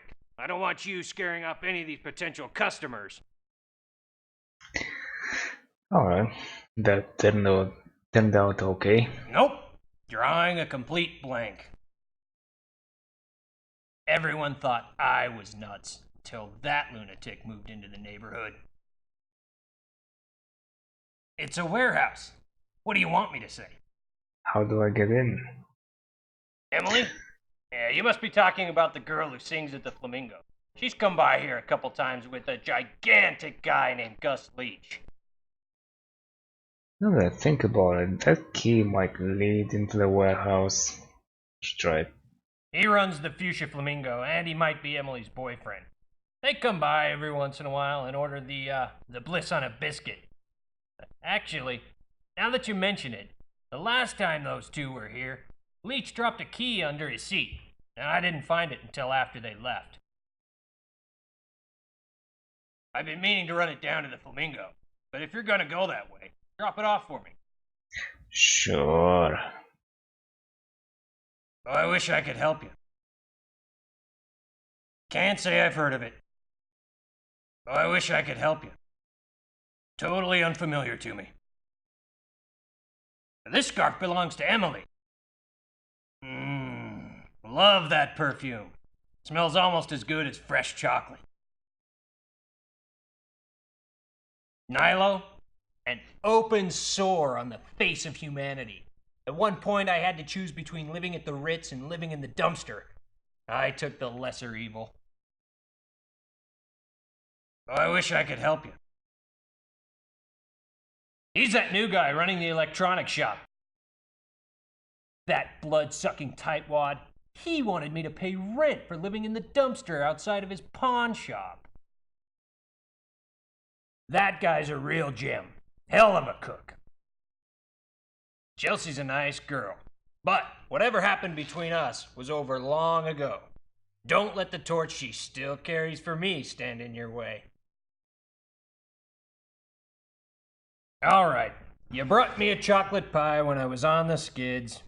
I'm indebted to you for the rest of my life. You're a god. Happy? Much. So Emily works at the Flamingo with someone named Gus Leach. Pretty much. Now that I got the key, maybe I should go ahead and pay him a little visit. Alright. I'm gonna try this first.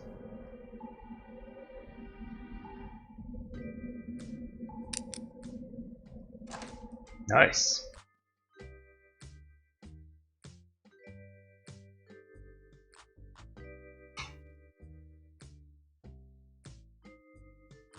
Sheesh. The way my luck's been going, this will probably be my next apartment. What's this? It's a crate, with Thomas Malloy's name stenciled right on the side. I'll need to move it out of that tight corner before I can open it. Oh, again. Working with the crane. Okay. Arr, well, shiver me timbers. It's a pirate's chest. Open it. And inside we have... Really? Arr, a peg leg. I hope all the prosthetic devices didn't belong to the same pirate.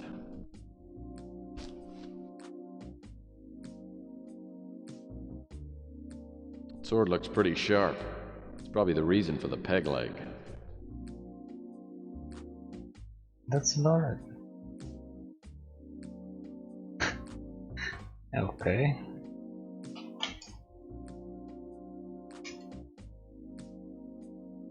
These are either oxygen tanks or artillery shells. Nice. These crates are all rotting comfortably. Okay, anything else?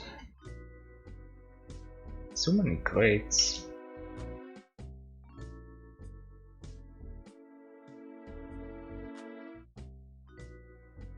These crates are all...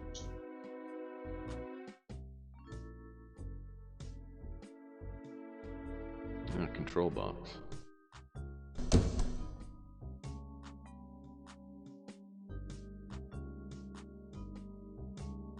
Okay, first, anything up here?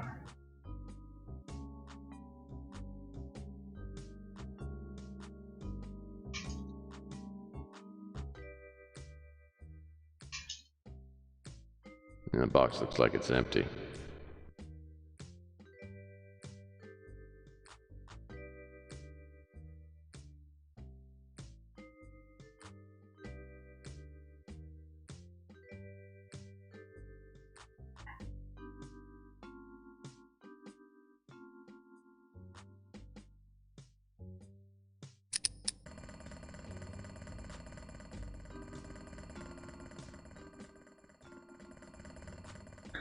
Well, I guess it's moving.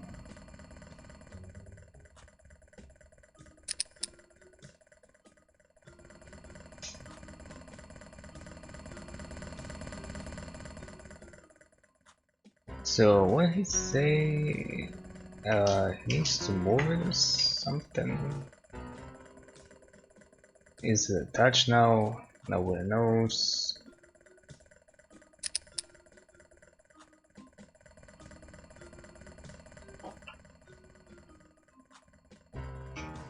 There's something. Nope. Also, I don't see the hole in the wall. I guess they patched it.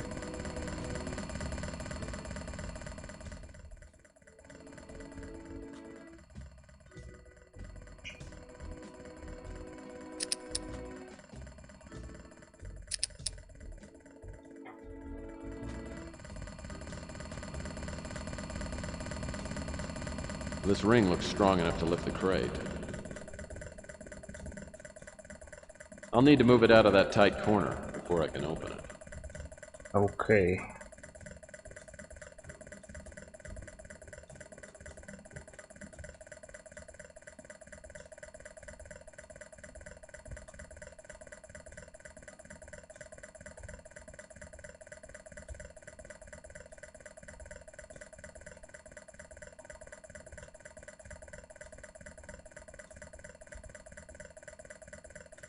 This maybe be used here.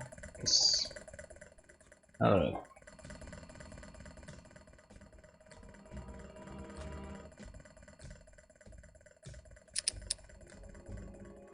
That ought to do the trick.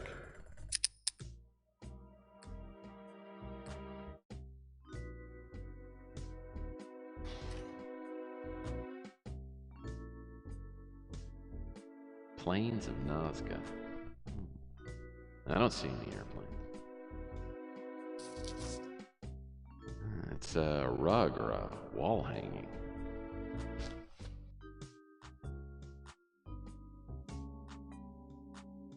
And I guess that's it. Well, this is certainly an interesting design. I wonder what type of symbols these are.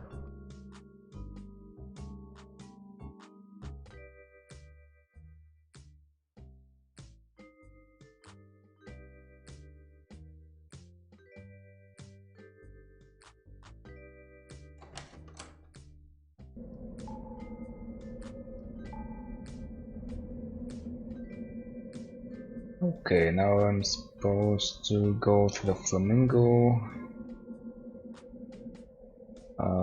Anything interesting back here, maybe? So, this door is the delivery entrance for the Fuchsia Flamingo.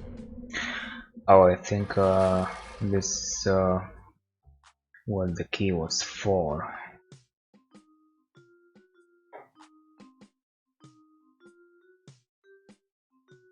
Oh, so much space here.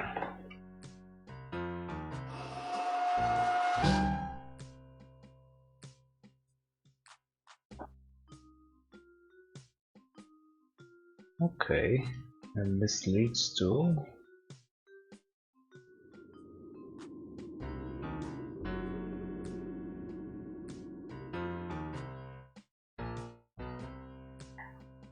Really? This window looks to be slightly opened. Ah, alright. Let's see what happens.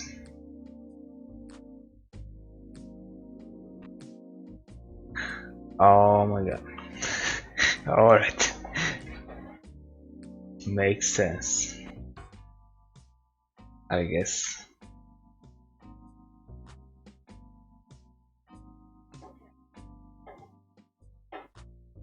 Can I enter through here? Nope.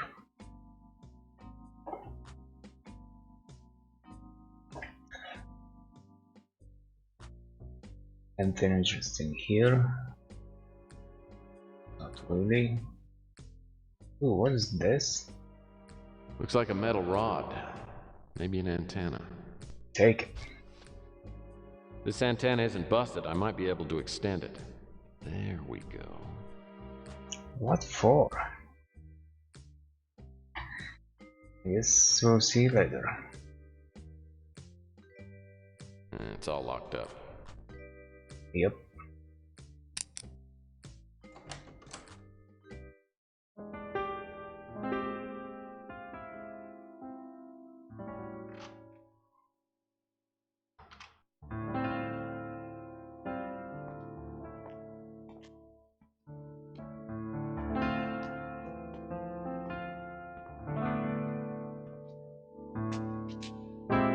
mean to wake you, Emily.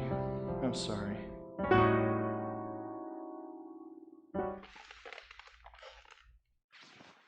How did you get in here?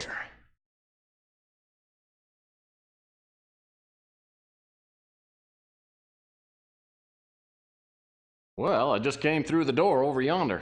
Heard your piano playing. Sounded mighty fine. Mighty fine. Look, spare me the phony accent. I don't know how you got in here, but we're closed. And even if we were open, this is a private club, and I know you don't have a membership.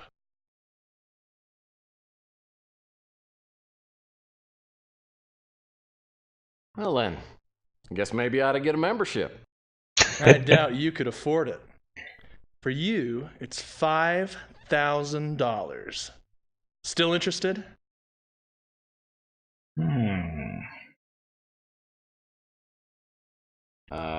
Sounds reasonable. Do you take two-party checks? Look, I don't care how you get the money. Just cash the check first. What's that smell?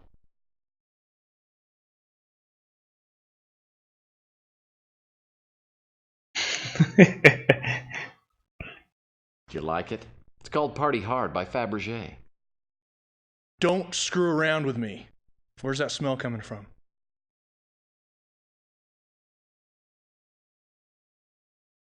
I'm not sure. But my best guess is this is what you're smelling. Oh, it's not mine. Really. Where'd you get this?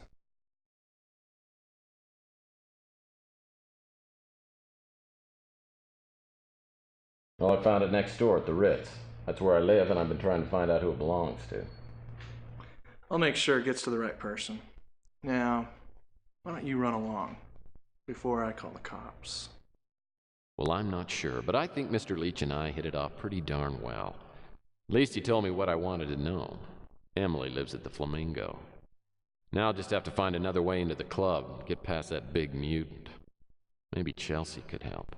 Seems to me she mentioned having a membership to the club. If she's home, I'll apologize and see if she'll go out for a drink with me.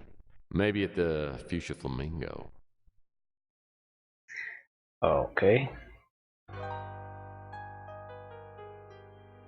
Any shortcuts here? Nope.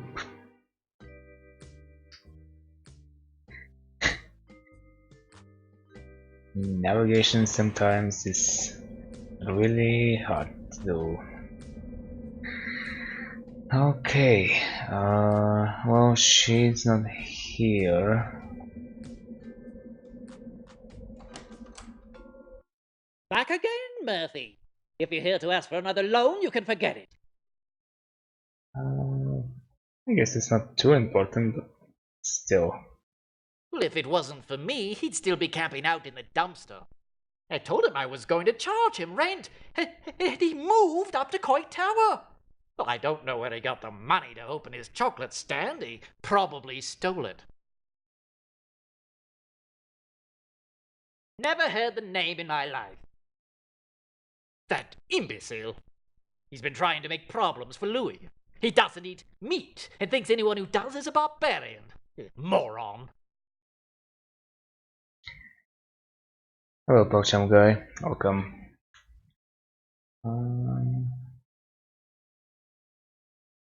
Anything else? I think. Oh, Zach. He took over the electronics shop after the fat man left. It seems pleasant enough. Okay. Nilo's run the Ritz for years. He's a pig. But at least he pays cash when he buys something from me.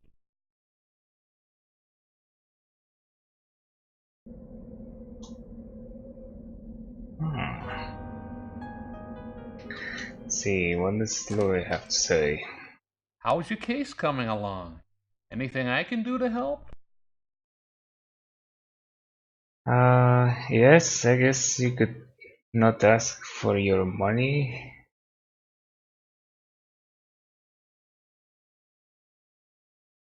Clint's done real good for himself. That chocolate stand up at Coit Tower's doing some pretty good business. Okay. Leach is the guy who opened the club. Big fella. Got a real hearty appetite. Oh, I probably have to call Chelsea on the vid phone. Crazy Gary's trying to start some kind of feud with me. Says I'm killing all my customers with my food.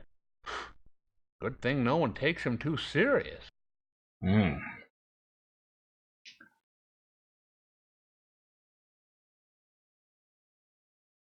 He took over the electronics shop when Ham left. I've been meaning to go introduce myself.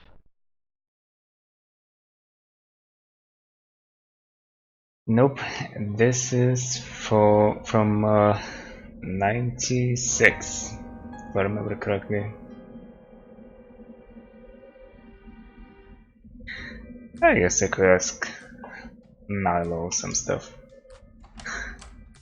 Pester him some more. Bonsoir, dopey.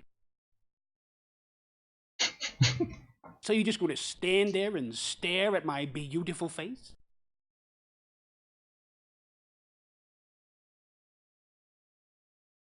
He's the one that used to live in the dumpster. Like I say, once a bum, always a bum. He runs the Flamingo. One big S.O.B. He's that preacher freak out on the street. One of these days, I'm gonna shut him up for good.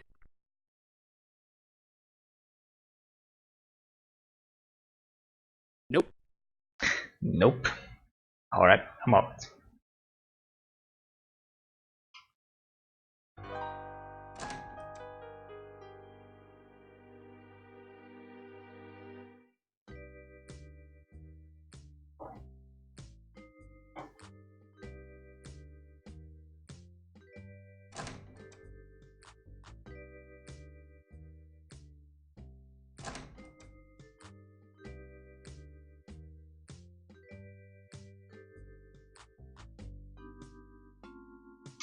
Oh, what's this box? The scanner brings back some truly...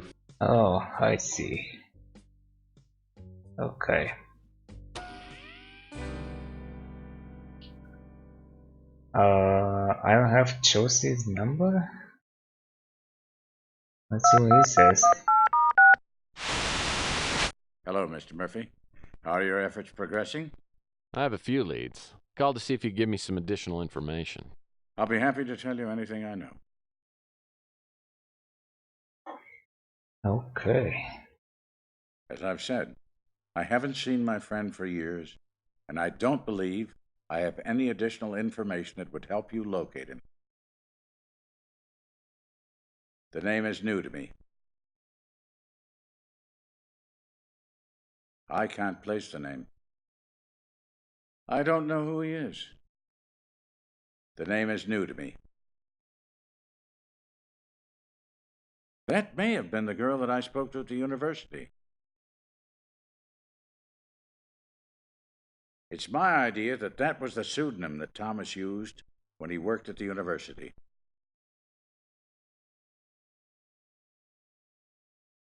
I can't place the name. Don't worry, not important. That's the landlord at the Ritz, if I'm not mistaken. Extremely unpleasant and uncooperative. You can say that twice. Well, my part in all this is relatively unimportant. Yeah, we'll see about that. I don't know who he is. The name is new to me. The man who runs the diner, I found him a very pleasant man. I can't place the name. I didn't find it myself. If I'm any judge of character, I think our arrangement will be extremely beneficial. Yeah, by the way, could you give me some more money? No? Alright then. So how am I supposed to speak with Chelsea? Oh, I probably have to travel to the place. Maybe he knows where she lives. She is not here. Yep.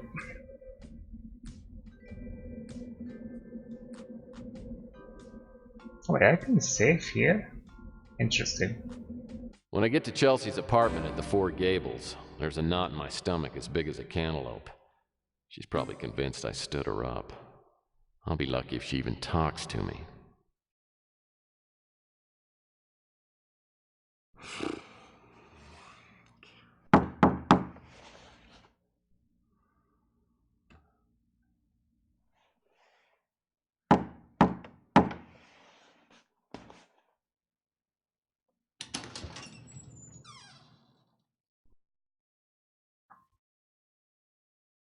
Hi. You're just a little late, aren't you?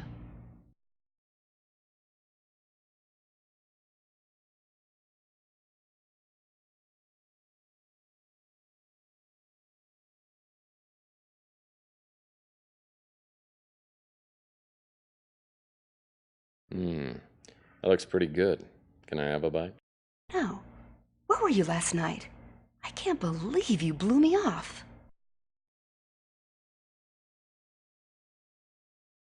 This has to be one of the worst days of my life. I finally get a date with you and somebody decides to knock me out. I wouldn't blame you if you never talked to me again. Oh, I have heard a lot of lame excuses, but this has got to be the worst one ever.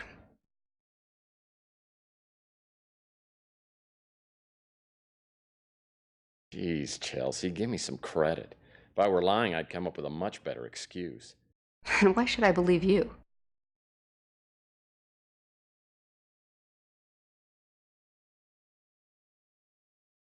Well, feel my head. This lump is either the place where I got hit or I sprouted a brain tumor the size of a tennis ball. Ooh. Are you okay?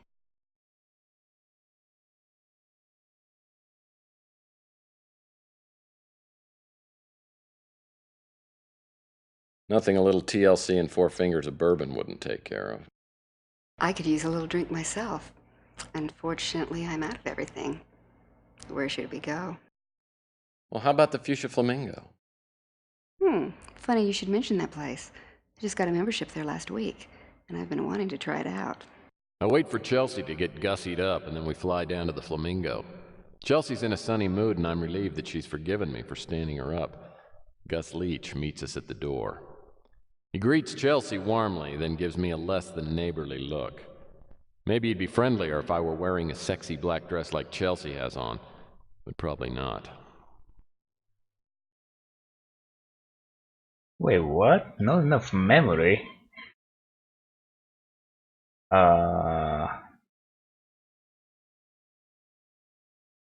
That's not good.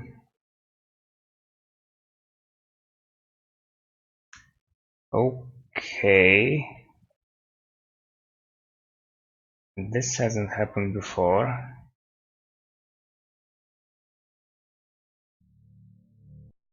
I didn't even save. Oh man.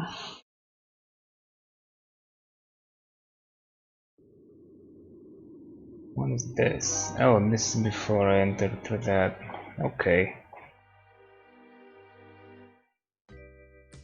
So, let's see, where is it?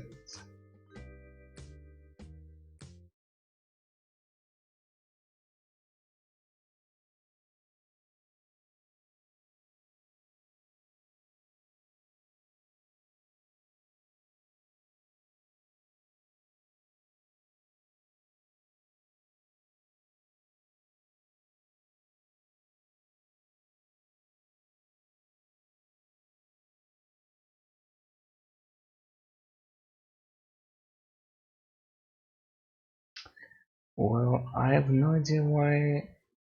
Oh.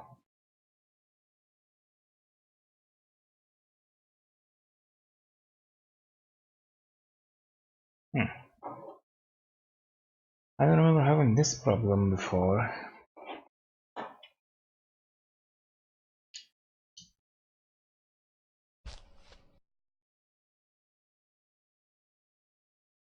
It's all locked up. Alright, so might as well.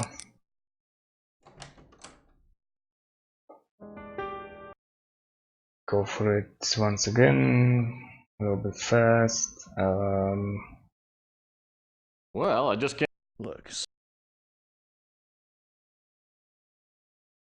Well then. Alright, Cut the tail, then aftershave. Don't. Then show the scarf.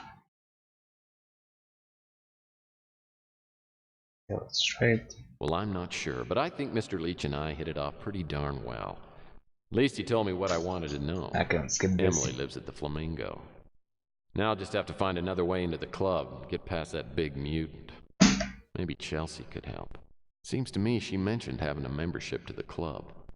If she's home, I'll apologize and see if she'll go out for a drink with me. Maybe at the Fuchsia Flamingo.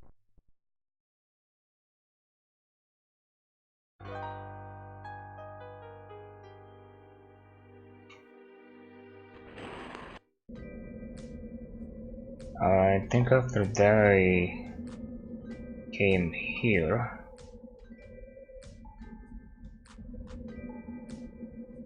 Tapestry. I haven't seen the key.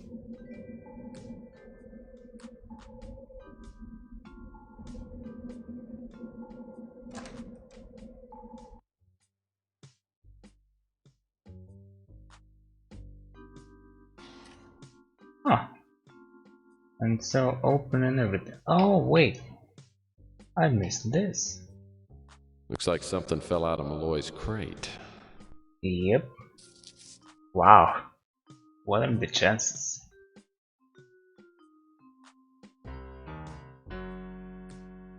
That this will happen, and I'll come back here.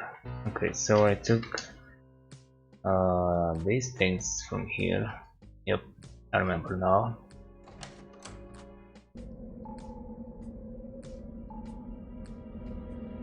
I ran around, spoke with everybody, well, almost everyone, but yeah, I don't think I need to do that anymore. It didn't unlock anything, so I'm gonna save right here, right now, and I'm gonna attempt this again.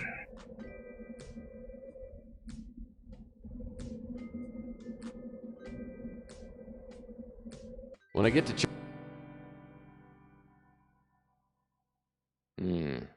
No. This has to. Jeez, Chell.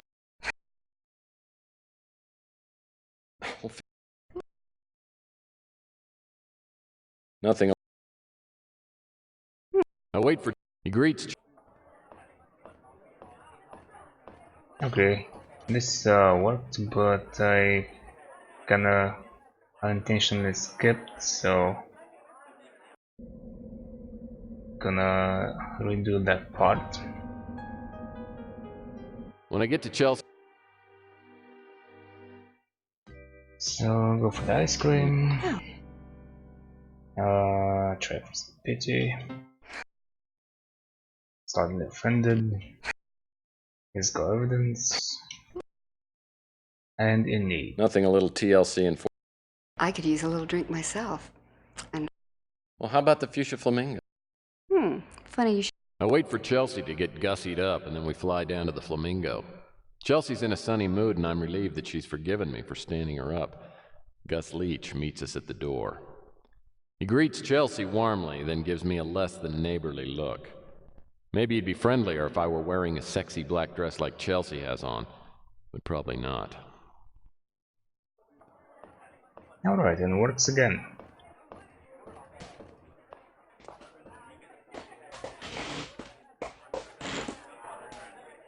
So what do you think?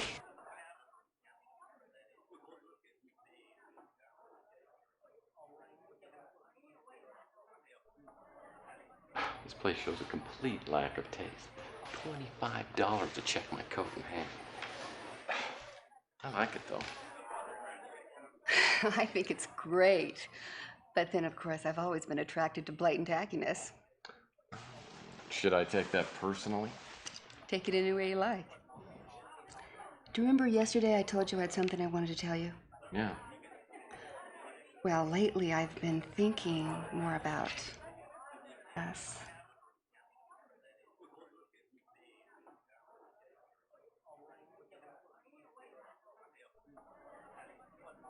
How many drinks should I have before I hear this? 4? 5?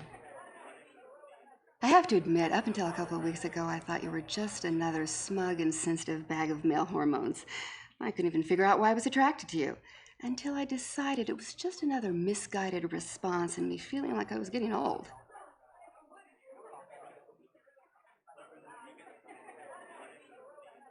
Well, stop. I'm blushing. But now that I've gotten to know you better, underneath it all, I realize that you're a really decent guy. And like I always said, I've always been attracted to you. In a rugged, lost boy sort of a way.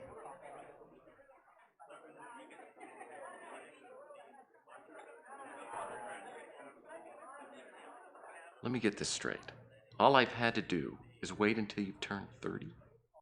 Turning 30 has just made me consider what's important. Do you know what I mean? I guess so.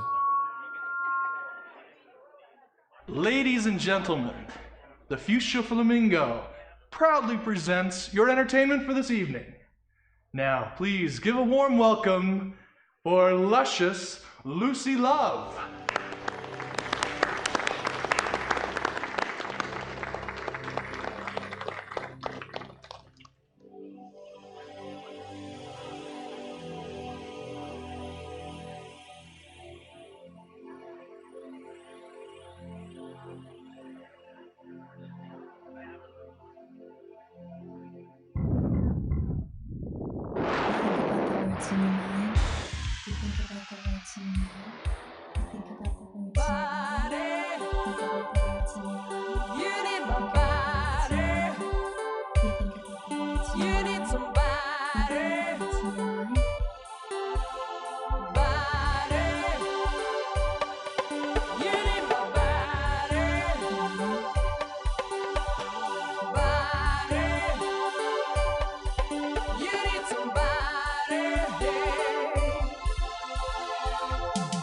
Now that little item looks familiar.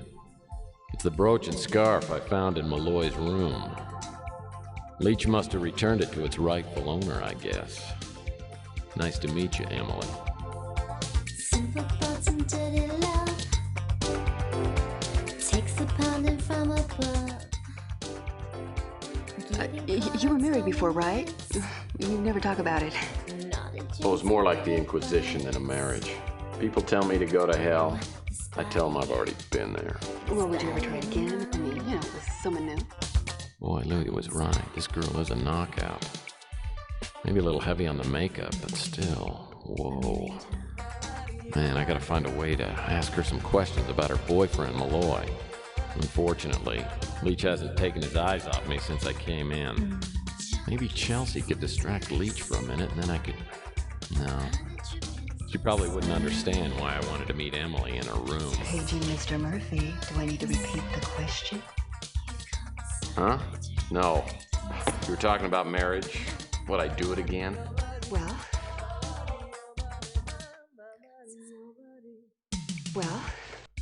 Simple thoughts and dirty love. Yeah, I might if I thought it was the right thing to do. Pounding from above. Getting caught on stormy nights. Naughty drinks and pillow fights. Malloy must be some kind of dynamo if he can handle her. This body of mine. I'm gonna have to make my move pretty soon. This body of mine. As soon as Leach gives me an opening, I'll slip up to her room. You know, Tex, it's not polite to stare, especially at other women. No, it's not like that, Chelsea. This woman might be tied to a case that I'm working on. I hope I get a chance to talk to her tonight. So that's why you suggested that we come here tonight, right? You used me to get in here so that you could follow some damn lead? Well, not for some damn lead. I wanted to take you out for your birthday. I just figured I could kill 2 birds with 1 stone. 2 birds? Allow me to rephrase that. No, you're not talking your way out of this one. I can't believe I ever thought you were anything but a self-centered creep. Give me a chance to explain. No, you know what? I'm not interested in talking to you. You know, Listen. I don't think this is going to work. You know, we're friends right now, and I just think we better leave it like that. Thanks. Hey, Don't even think about leaving without paying for the drinks. why didn't you stop her? She owed half the tab. Why don't you be a gentleman and pick up the tab? Woman.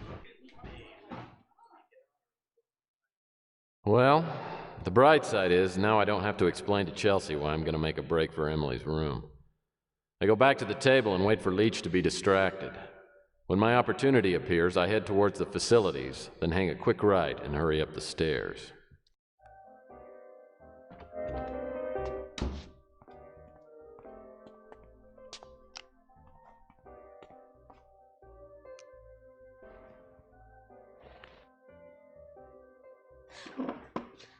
Come near me and I'll scream. I mean it. Hold on.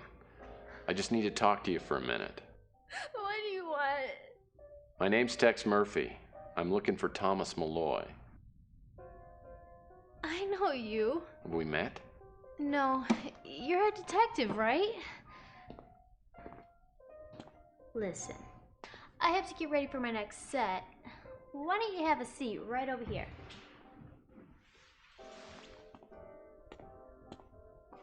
I've heard you can help people. Well, I do my best. You think you can help me? That depends on the problem. I think someone's gonna murder me. Why would you think that? It started a couple days after Thomas left. I got a weird call. Someone asking where Thomas had gone. I told them I didn't know, and they hung up. A couple days later, I found a note in my room. After I read it, I was so scared. I told Gus. He told me not to worry about it. That it was just some freak who gets off on scaring women. But I know it's not like that. It's serious. Oh, this sounds like something the police ought to handle. Gus says he'll protect me. He doesn't want the police or anyone else taking care of me. I know he means well. But sometimes... But he's always been so good to me. I don't know what to do. I'll need to take a look at the note, if you still got it. I do. But I tore it up after I read it. I was gonna throw it away, but I decided to save it and give it to the police. Good girl. Now, have you received any calls or messages like this since then? No. But I feel like someone's watching me. I'll check that out. By the way, did you tell me your real name? Emily. Emily Sue Patterson. Listen, Emily, I'll do what I can. But you gotta promise me that you'll tell me everything about Dr. Malloy. Well, that's probably fair. I think I can trust you. Why are you looking for him? Actually, I was hired by a friend of his to find him. Hey, Emily, you're on it. What the hell are you doing in here? Gus, it's okay. He just came up for an autograph picture. I'll be right Get the photo down. another time. Get the hell out. We were done anyway. Good night, Lucy.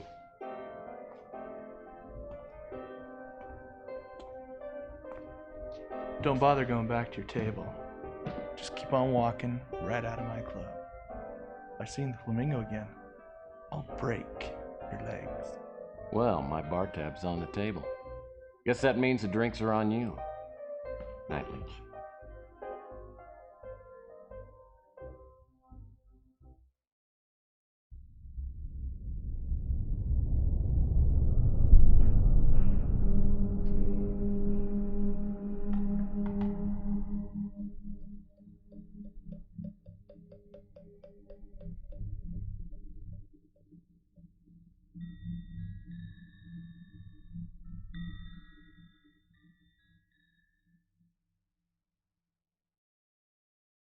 I keep thinking about Chelsea and the way we left things last night.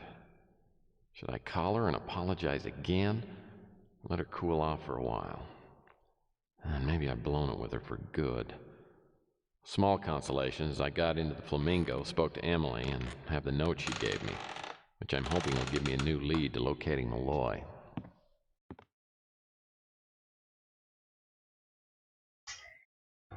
Alright, let's see. Oh, this will take me some time.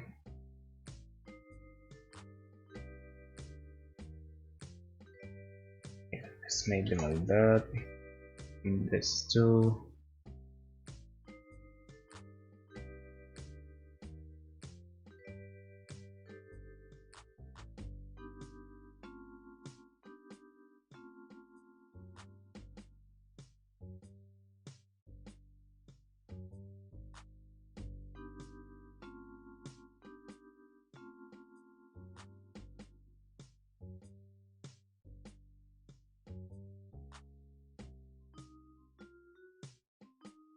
I guess maybe this is here.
Alright. Emily Stalker was careful not to leave anything traceable on this note.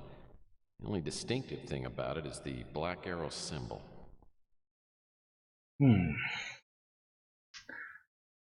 Okay. Nothing interesting here. This antenna isn't busted. I might be able to extend it. There we go.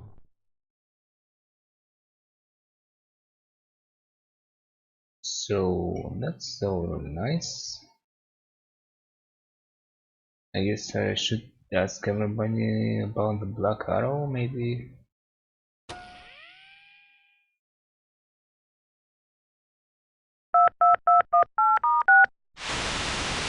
Hello, Mr. Murphy. How are your efforts progressing? I have a few leads. Called to see if you could give me some additional information. I'll be happy to tell you anything I know.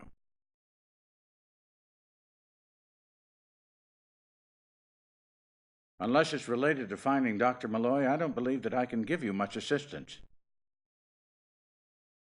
Okay.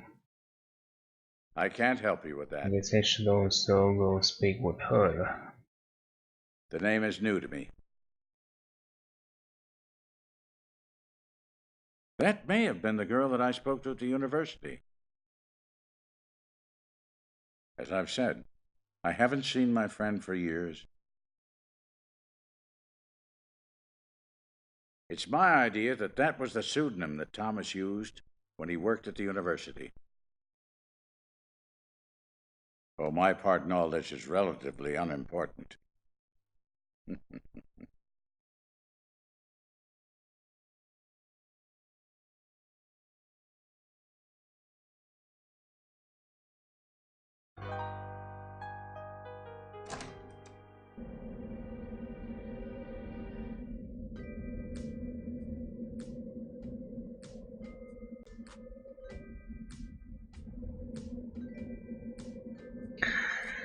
Okay, and I also didn't mail the money.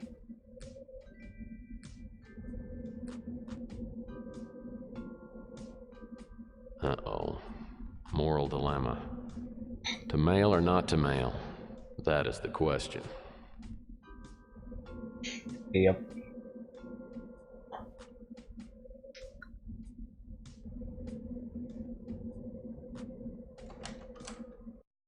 I heard it through the grapevine that you and Chelsea had a little spat at the Flamingo. How embarrassing.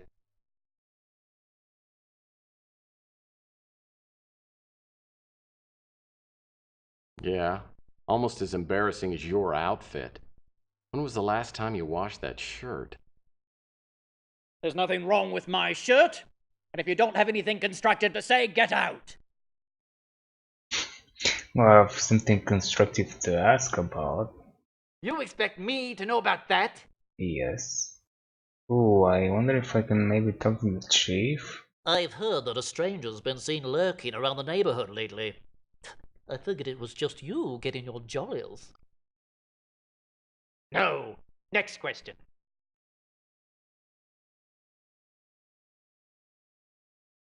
How should I know who that is? No, I actually don't want to be here anyway. That's fine. The electronics guy isn't gonna tell me anything. Murph! You just missed Chelsea. She stopped in to say goodbye. She's apparently off to Arizona. Is everything okay with you two?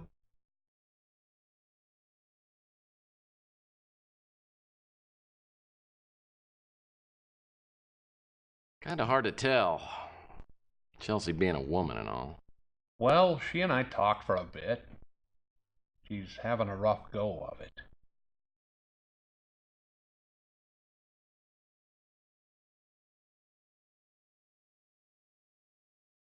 Oh, you mean the unbearable trauma of turning 30? Well, it's part you, part turning 30. I told her everyone goes through a phase like this. I haven't yet. Of course, I'm still young. I'm 58 and I still ain't ready to settle down. Tell me, Mike, you ever been truly in love with someone? Well, I've always had this thing for Jane Mansfield. You know what it is, Mike? Chemicals. Up in your brain. We got these chemicals going bananas.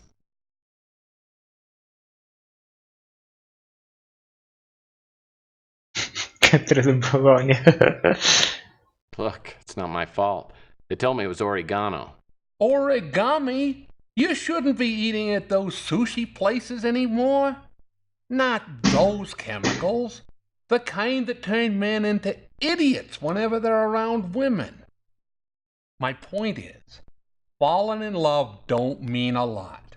What's hard is knowing someone real well and still liking them. But that ain't even the hardest thing. The hardest thing is finding someone you can trust. Remember that. Now, I'll get off my soapbox. What can I do for you? Alright. Out of my league on that one. I've heard talk that a stranger's been seen around the neighborhood for a while now. Of course, a lot of people come and go around here. I don't know anything else about her.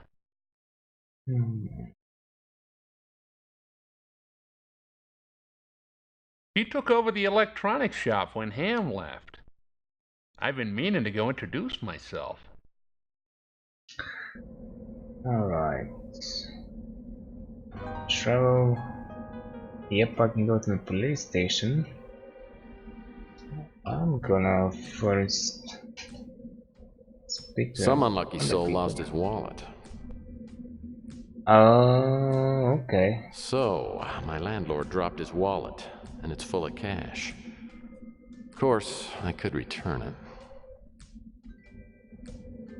How much cash?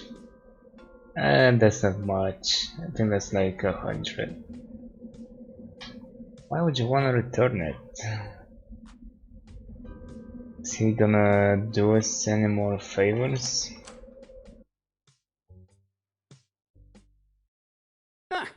Bonsoir, dopey.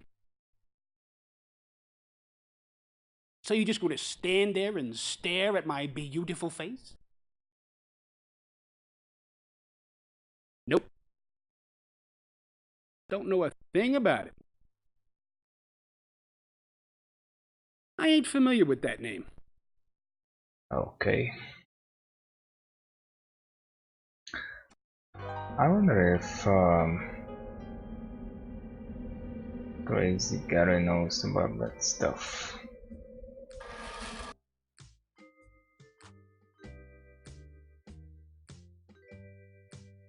And in addition, a cow. A blessing be upon you and your progeny unto 3 generations. How may I assist you in your thirsty quest for knowledge?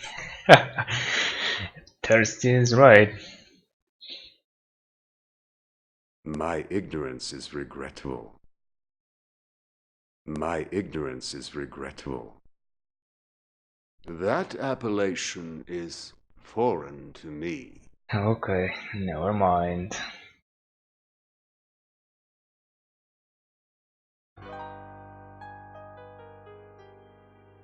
And then here, nope.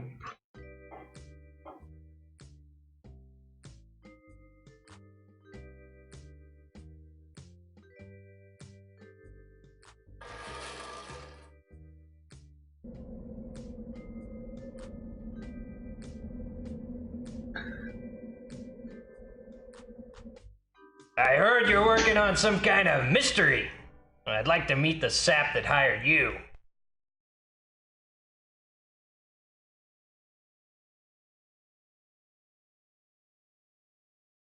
You know, I'm in such a good mood, I think I'll just ignore that comment. How about answering a few questions? Wow. Okay. Nope, not him. Yeah, I remember Emily mentioned someone named Thomas, but I didn't catch the last name. So, someone sending sick notes to Emily? Mm-hmm. Well, it isn't me. Not that I haven't thought about it. Okay. Let me think. Nope, I haven't seen a stalker around for weeks. And if you think it's me, then maybe we should just step outside and settle this right now. That babe is hot. Oh, if that big guy wasn't always hanging around, I'd make my move in a second.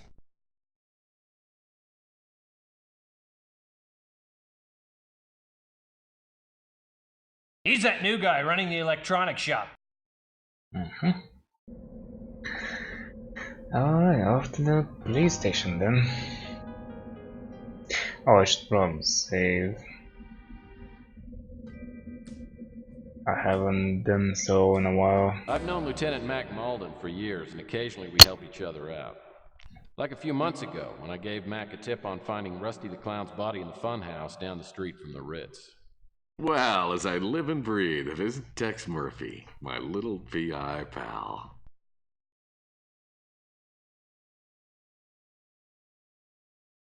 Hey, what's your arm doing in a sling? Isn't it usually your butt? You're a funny guy, Murphy. You know, I sprained my elbow beating the hell out of a guy just 'cause he reminded me of you.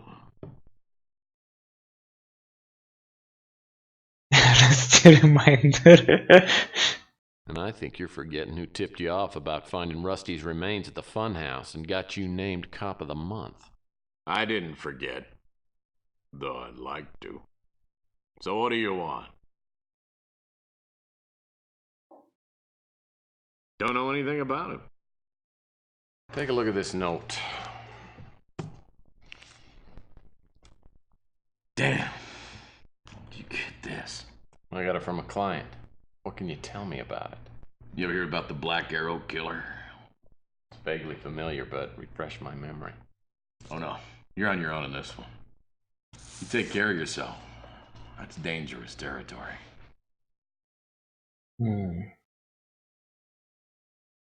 Most of what I know came from the papers. I know there's a rumor around that the Black Arrow Killer has moved out here. There are a lot of perverts running around these days. We can't keep tabs on all of them. You think I know everyone in this town? Yeah. Don't know anything about it. You think I know everyone in this town? Don't know anything about it. You think I know everyone in this town? Wow, you don't know anyone in this town. No can do, Murphy.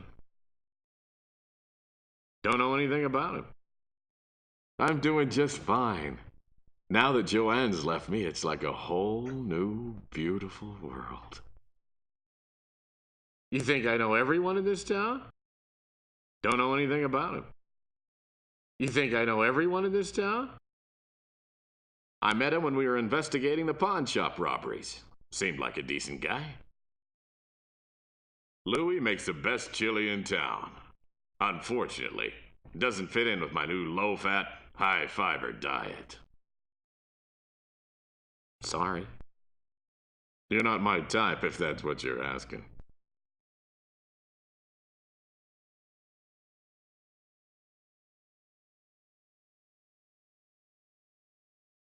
If you're here for chocolate, you're out of luck. I'm all out of stock until tomorrow.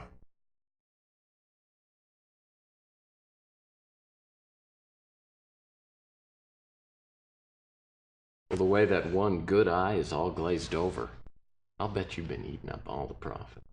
I'll tell you what, you run your business and I'll run mine. Then we'll all be happy. So. Totally unfamiliar to me. Okay.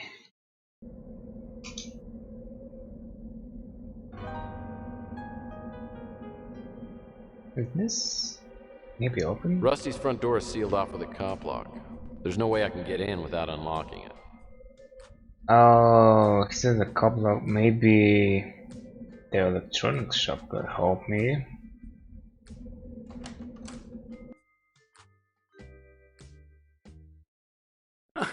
¿Cómo está, P-Brain? Read about him in the paper. He's one of my heroes. That's all you're gonna say?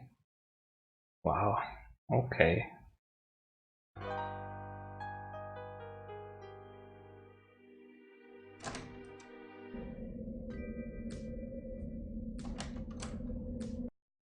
I can't imagine why you don't get as tired of bothering me as I get tired of you coming in here. But what do you want now? I read about the Black Arrow killer in the newspaper, but why are you asking me about him? He was arrested in Nevada some time ago.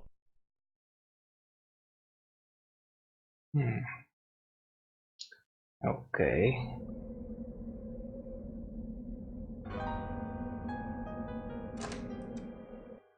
Hey, what can I do for you, Murph? I remember reading about the Black Arrow killer.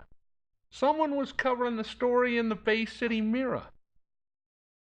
Oh, really? You want to find copies of the Black Arrow killer articles? I throw out all my old papers, but Rook sometimes holds on to his. Keeps them in the alley back at the pawn shop. Okay. I'll go check it out.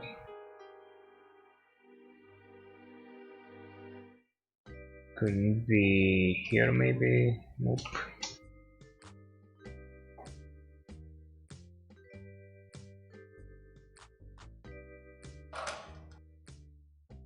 Man, seems like I have to go through Rook's garbage at some point in every case I take. A dirty, rotten job. Well, here's an old issue of the Bay City Mirror.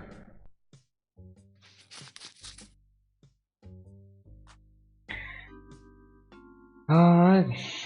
Who's who in local business? Sapphire Bob Baggett, founder of Sapphire Bob's Fallen Farm Services, was recognized this week as Local Businessman of the Year. Sapphire Bob graduated from Oakmont High and worked at San Francisco Tech for several semesters in the custodial department. He then left school and moved somewhere down south and entered the pharmaceuticals business, where he amassed a small fortune.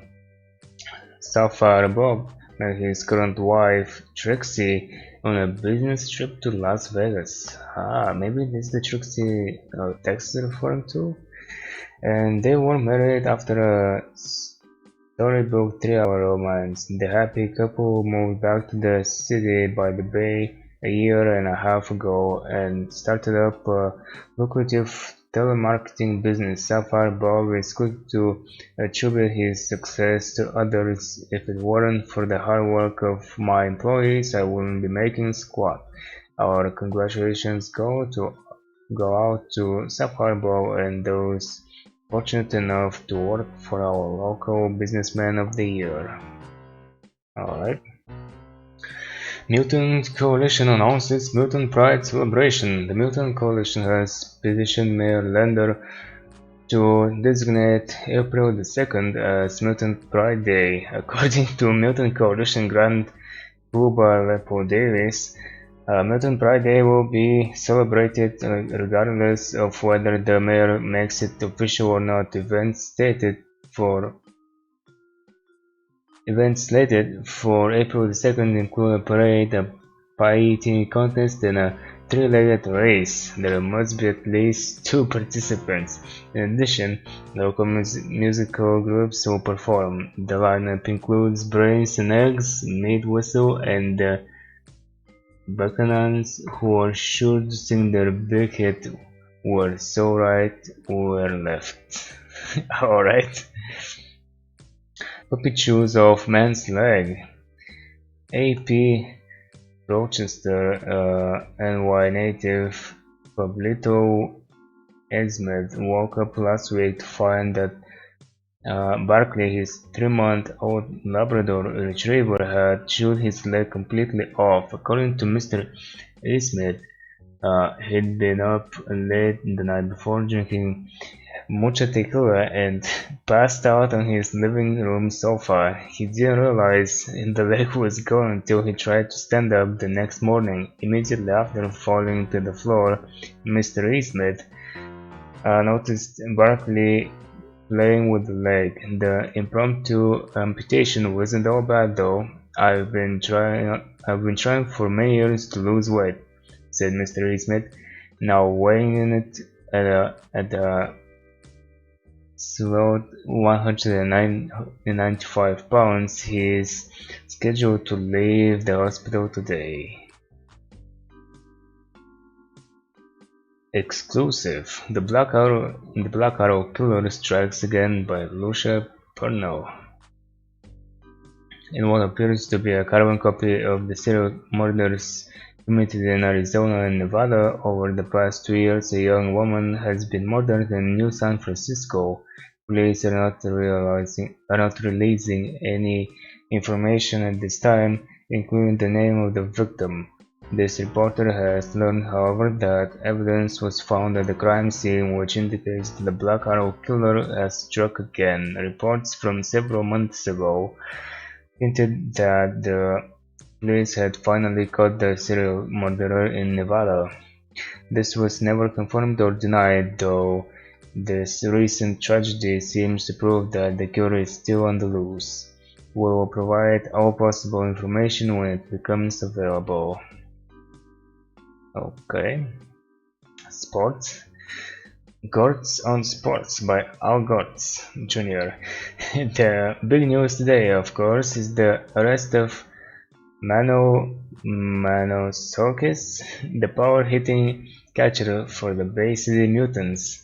Mano was booked on manslaughter charges stemming from the fatal incident which took place yesterday evening in the bottom of the 5th inning. Mano ripped a hanging slow curve into the stands to the left of third base, hitting a woman in the forehead and killing her instantly. After the game, which the Mutants won 5-4 on Manosakis' 3-run upper deck blast, Mano was cuffed and escorted from the ballpark on a patrol speeder. As it turns out, the victim was Mano's ex-wife, and witnesses say that Mano pointed in her direction moments before stepping into the batter's box. Police suspect foul play, and he says, "I didn't know it was her." Okay, fair enough. Fishing Pros Contest winner. The following entry, submitted by Nathan Lawson, was chosen as the winner of our annual Why Aloft Fish writing contest. Natty wins a 4-day, 3-night, all expenses paid trip to Stain Lake, Oregon, and a new set of waders. Throughout history, fly fishing has remained the pinnacle of the angler's art. Other weapons of attack on dwellers of lake and stream may come and go, but when a man has tried every one, if he is a philosopher at all, he will come back to fly fishing. For the fly rod offers other inducements than merely winning the physical fight. The satisfaction lies rather in one's closeness to nature, in his becoming one with his environment, in the lifelong pursuit of big-ass lunker trout. Alright. Computer BizBuzz by Mr. Data. According to Chad Fraught, spokesperson for Microsoft, there is simply no truth to the rumor that Bill Gates has died in a tragic speeder accident and been replaced by a lifelike computer replica. There has been considerable speculation ever since the release of Windows 42, in which Bill Gates was pictured on the cover with a hand over his head, apparently staring down a flower-covered grave.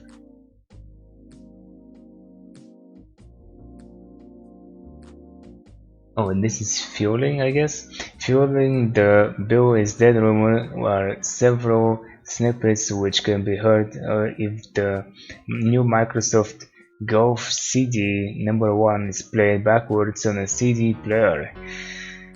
One of the phrases reportedly spoken by Paul Allen says, "I buried Bill." Microsoft adamantly denies these allegations, saying that the phrase is actually Libreville, the code name for a new Microsoft cyber literature product. Very well. Movies and shakers.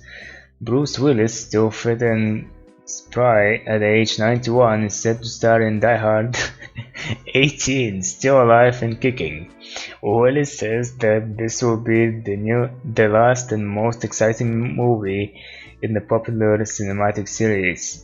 The plot centers around a terrorist takeover of Fort Lauderdale retirement community. Co-stars include Paul Rubens as the terrorist leader and Macaulay Culkin as a bitter ex-child star. Also in the news, United Features announced today that Waterworld, the 1995 sci-fi classic, finally broke even.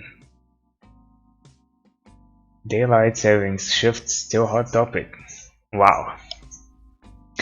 The daylight savings shift, which was enacted January 1st, has met with mixed reviews, while the Surgeon General has applauded the move, saying that it will reduce skin cancer deaths by at least 50%. Others have been highly critical. "We're not owls, for Pete's sake," said Representative Carol Van Doty. G. Alabama Senator Vincent Poe, New Jersey, adds, "And this whole fiasco is turning us into a bunch of freaking nocturnal beasts." Looks a little bit like a sea. Anyway, though there are many rural spots which have yet to shift business hours from AM to PM, all metropolitan areas have complied with the changeover. On the plus side, most businesses have seen little difference in employee effectiveness, and absenteeism and crime is down in most cities as criminals are forced to engage in their nefarious activities during daylight hours. Hospitals, however, have noted an increase in cases of insomnia and sleep disorders. The Surgeon General advised this a temporary result of the necessary adjustment and will soon pass. Does this sound like your kind of job? Work in the same building with lots of interesting people. Earn up to 15 minutes in breaks every 4 hours. Enjoy a full hour for lunch unpaid. A clean sanitary bathroom available at any time. 3 fully functional drinking fountains dispensing icy cold water. Punch in on a state-of-the-art time clock. Sit in a comfortable chair with armrests. Make $, simply by talking on the phone all day. If this sounds like the kind of exciting career you've dreamed about, contact Sapphire Bob's Phone Farm services at 555-0801. A challenging and rewarding opportunity in the field of telemarketing could be your stepping stone to the future. Paid advertisement. Alright. And be an artist, or just look like one. World-renowned fashion expert Francois will appear for one night only at the Bayview Community College Amphitheater. Francois, founder of the Nouveau Avant-Garde fashion movement, will lecture on a variety of topics including art, apparel and accessories, dressing for suicide, and a basic black Turtleneck, the new Blue Blazer. Tickets are $163.27 and are available at the door. The lecture begins promptly at 8:19 and cigarettes will be served after. Very well. Alright, so I guess that's that. Now I'll have to go call this girl. Baby steps to the exit. Oh wait. Ah, this is openable. Okay. Is this a thing? Nope. Going up.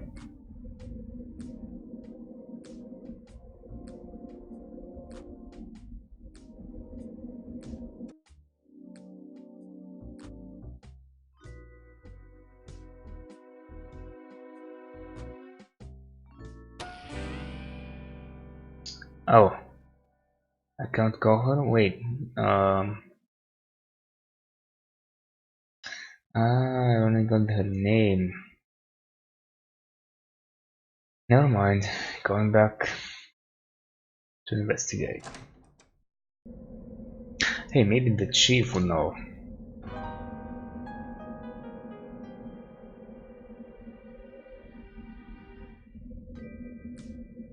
Oh, I can go also to the cabin. Yeah, but I guess I had a location. Didn't pay Did you attention. find out anything else about that note you brought in here?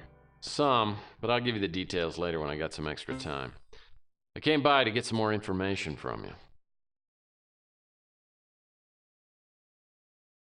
She's a crime reporter for the Bay City Mirror.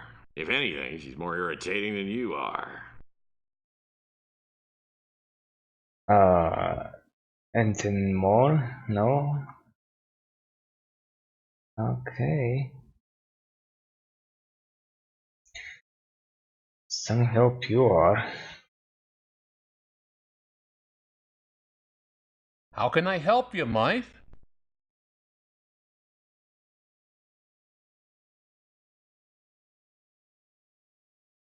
That name sounds familiar, but I can't put my finger on it.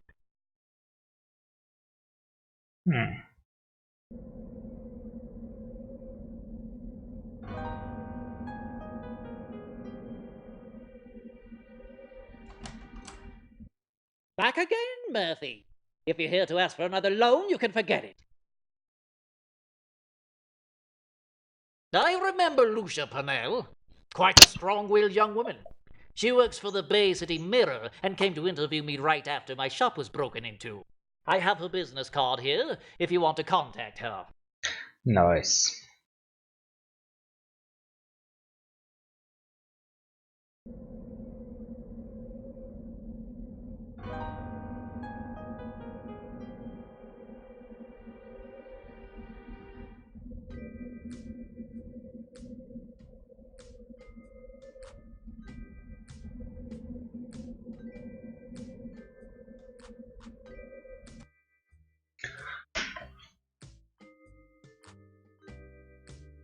Alright, I'm gonna save here. Nope, not travel. Just save it up. And I'm gonna go.